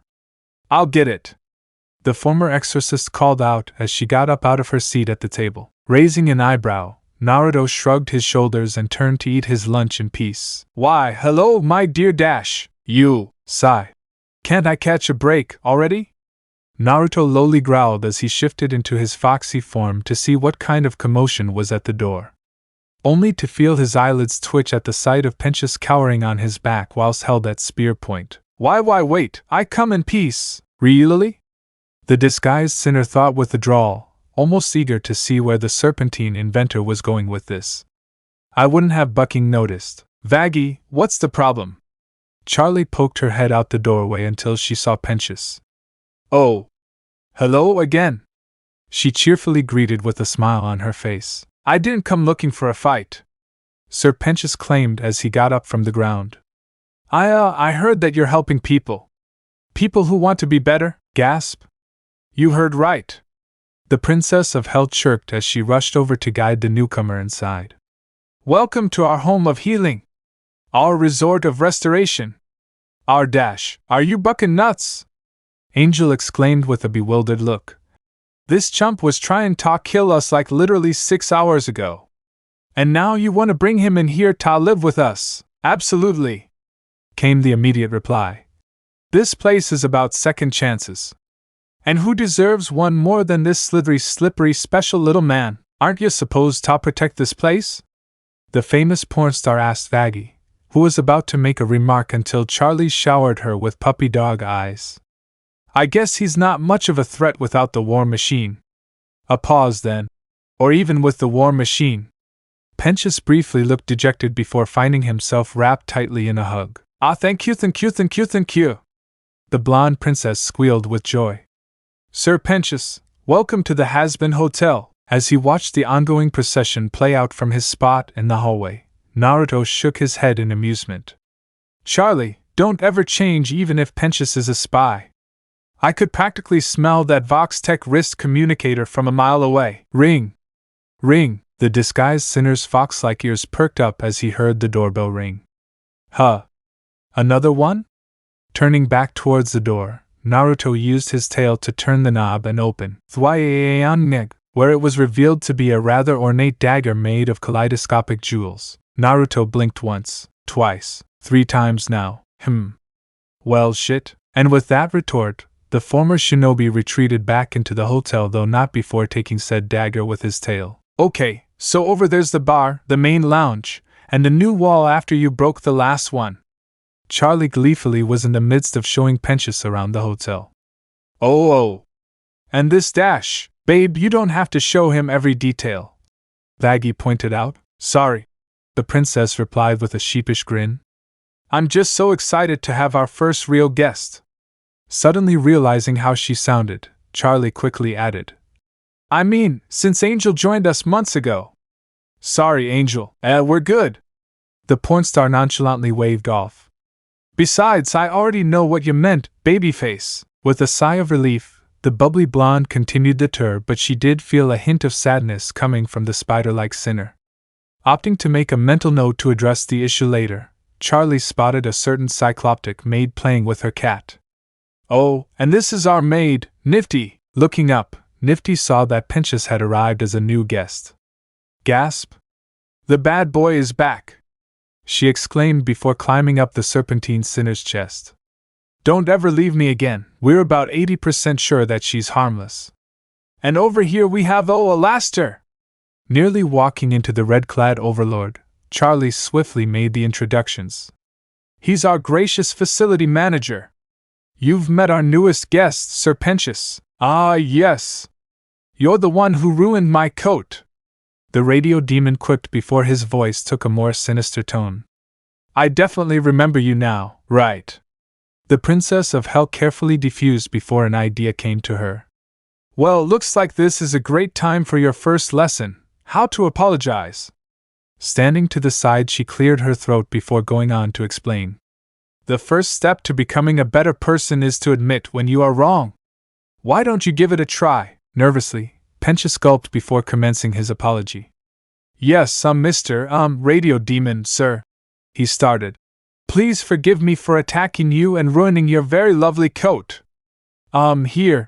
The diabolical inventor shakily handed Alastor back the piece of fabric that was torn during their battle earlier. Oh ho! Not many people have been able to take even this much off me.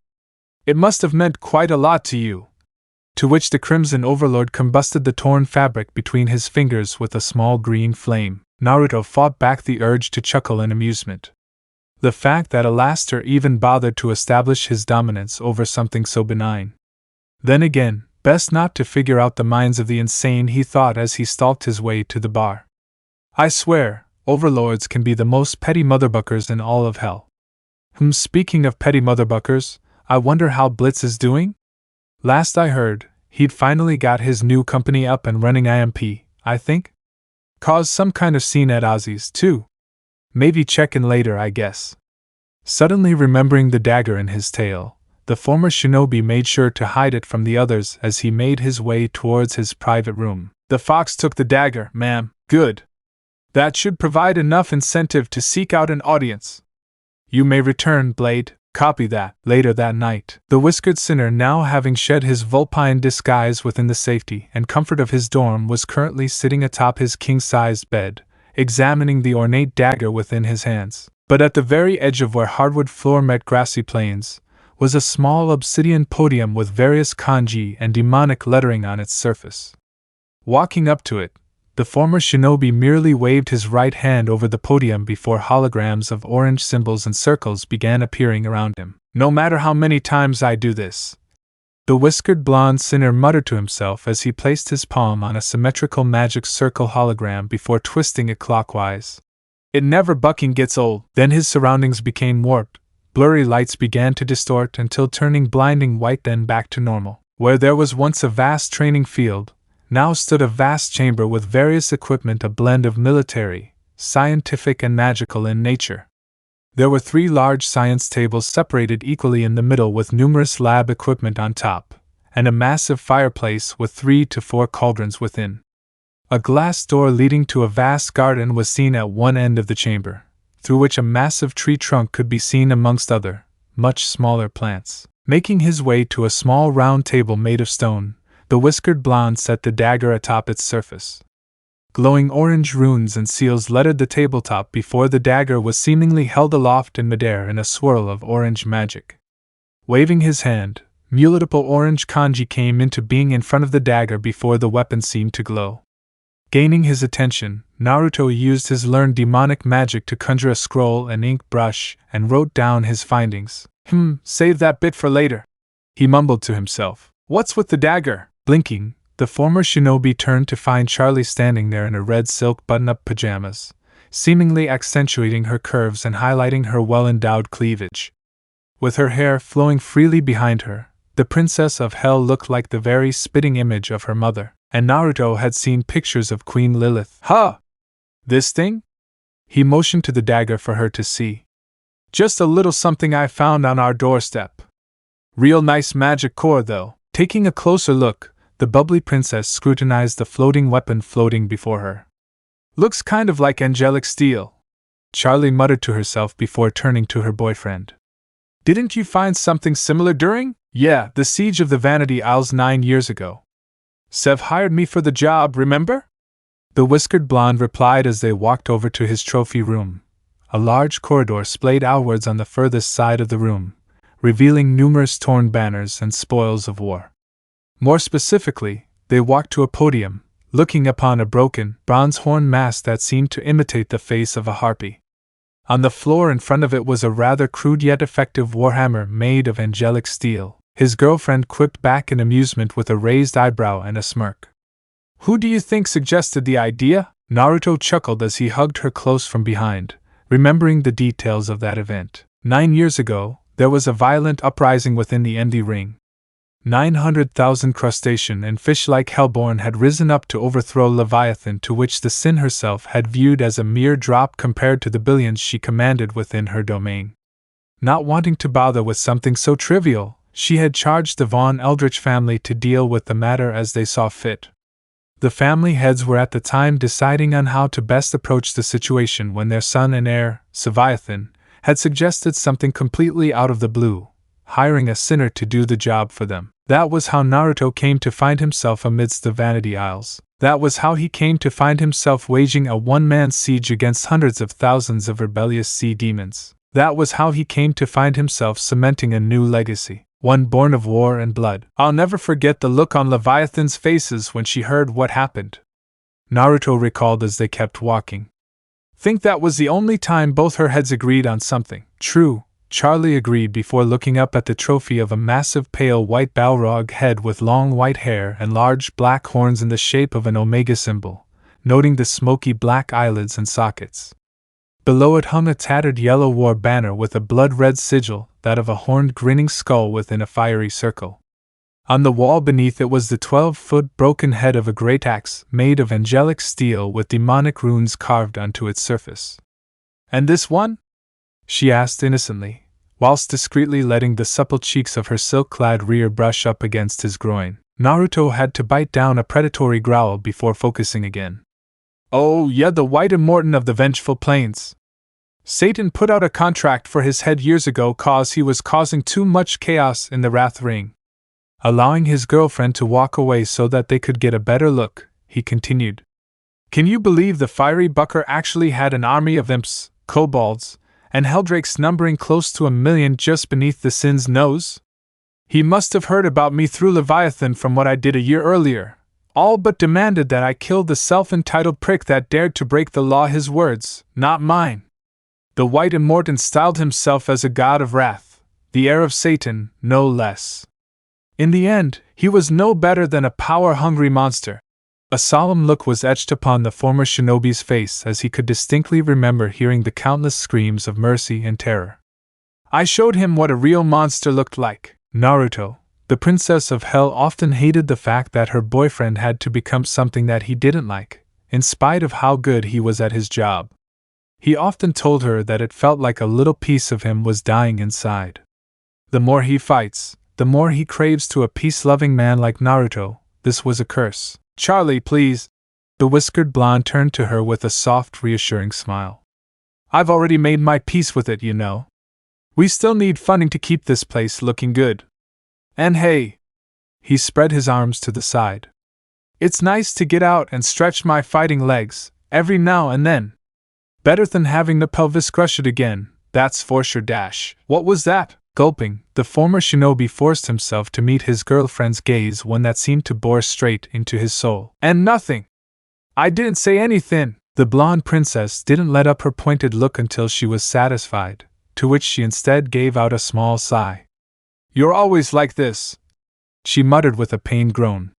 You don't have to keep letting yourself down, Naruto.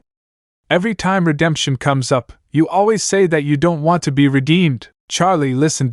No, you listen. The princess interrupted with a snarl as she got up close and jabbed a finger in his chest. I am sick and tired of having to hear or to watch you turn down even the slightest bit of happiness that you think you don't deserve. Shit, it doesn't even have to be about redemption. I'm happy that you're devoting so much for my goals, but for Buck's sake I want you to be happy too. She finished by grabbing a hold of his cheeks. Naruto was taken aback by his girlfriend's rant.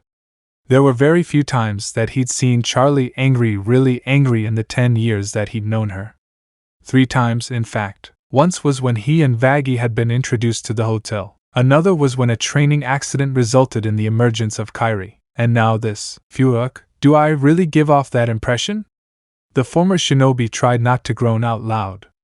All I wanted was to keep up our funding. I'm a shinobi, was a shinobi. Folks back home would have done these jobs without a second thought. I didn't mean to. The buck am I doing? I am sorry, Charlie. Naruto sighed, closing his eyes as he sat in a nearby chair. It wasn't. I didn't mean to give you that impression.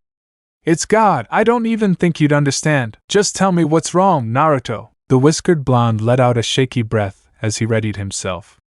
When I was doing those jobs for the Sins and some of the Goichia, it felt like I was home again. He started to admit. You remember what I told you about the nations? Where I'm from, what my people were? At seeing her nod, he continued. Every job I take, every kill and every coin, every petty war I've ever fought in, for all its splendors and all its horrors I can see their ghosts. People I often grew up with, laughed with, fought with even. Burying his head into his hands, Naruto barely struggled with his next words. They talk to me, you know. Say that everything's alright, that I ain't gotta worry about 'em no more. They don't blame me for failing them, Charlie. But how can they say that, when I never even got the chance to try? Naruto snarled in grief as memories swam to the forefront of his mind. We were so bucking close, Charlie. Kagaya had been dealt with, and all we needed was to undo the genjutsu that had enslaved my people in an endless dream world. Tell me, what good is having dreams when you can't even wake up to make them a reality? Or that in reality, you were slowly being turned into mindless slaves to serve a power-mad goddess? But he didn't care. All that mattered to him was his precious bucking darkness. I still saw him as a brother, and look what that got me. Now I'm here, and my people are no more than endless slaves by now, and it's all my fault. Squeeze. Blinking, the former shinobi was bewildered to find that the blonde princess had kneeled down and wrapped her arms around him in a tight hug. It wasn't your fault, Naruto, Charlie whispered. None of that was your fault. You did what you could, did all that you could. To save your home? There's no way you could have known about the betrayal dash, but I did, Charlie. The blonde sinner cut in. I was told numerous times that the bucker would turn on me first chance he got, but I wanted to believe there was still good in him, that I could bring him back. Chuckle. What I'd give to turn back time. Then he made his choice. The Princess of Hell emphasized as she looked him in the eye. Not you. Sealing her argument with a smoldering kiss, she quickly pulled back. But God, I don't know whether to curse him for putting you through that, or to thank him for sending you my way. Still though, she nuzzled her head just beneath his jaw. Never forget who you have now. Me, Vaggie, even Angel has his moments. The point is, Charlie finished by looking at him with a smile. You're not alone anymore, okay? Naruto couldn't even respond properly for what felt like a minute before slowly embracing his lover. Thanks, Charlie. I don't think I'll ever get over this completely, but thanks. The bubbly princess smiled and had opened her mouth to speak before they suddenly heard a loud thump from the first floor below them. What the hell was that? Charlie asked before they heard even more commotion, obvious signs of a struggle taking place.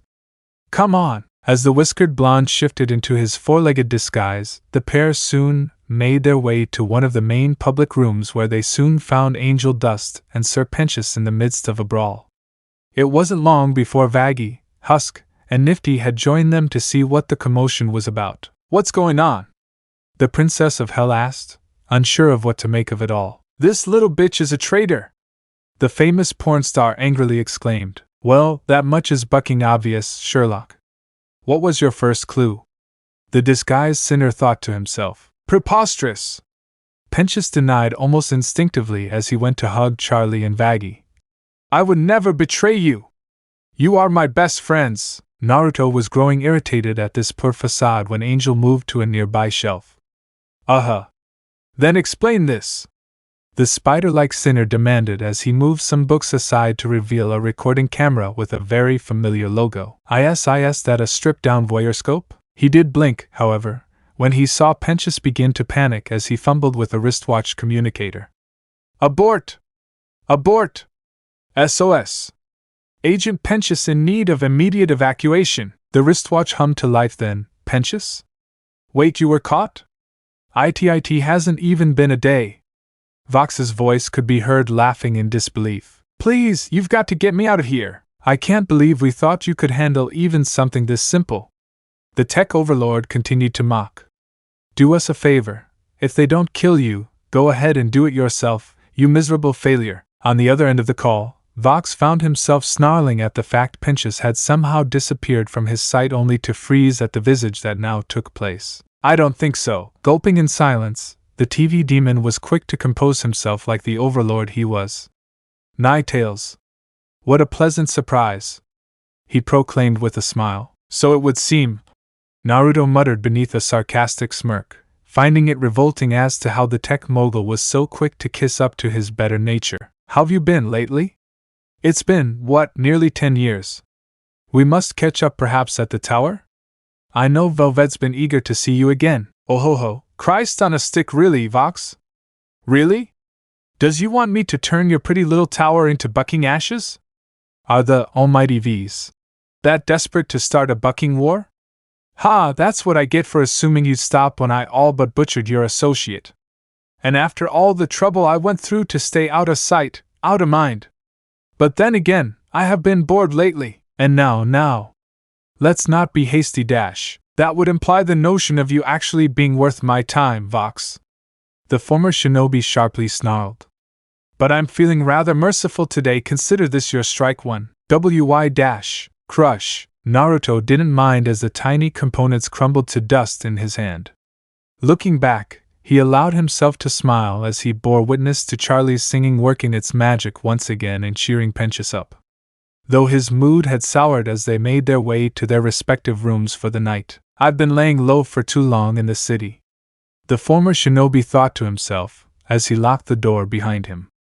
A million thoughts raced endlessly through his mind before catching himself with a low chuckle. Well, only one way to fix that. Let me know in the comments below if you guys want the next part. Also check out my other video that has been shown and left. Thank you for watching. If you enjoyed this video please like and share this video. And have a fantastic day. Bye.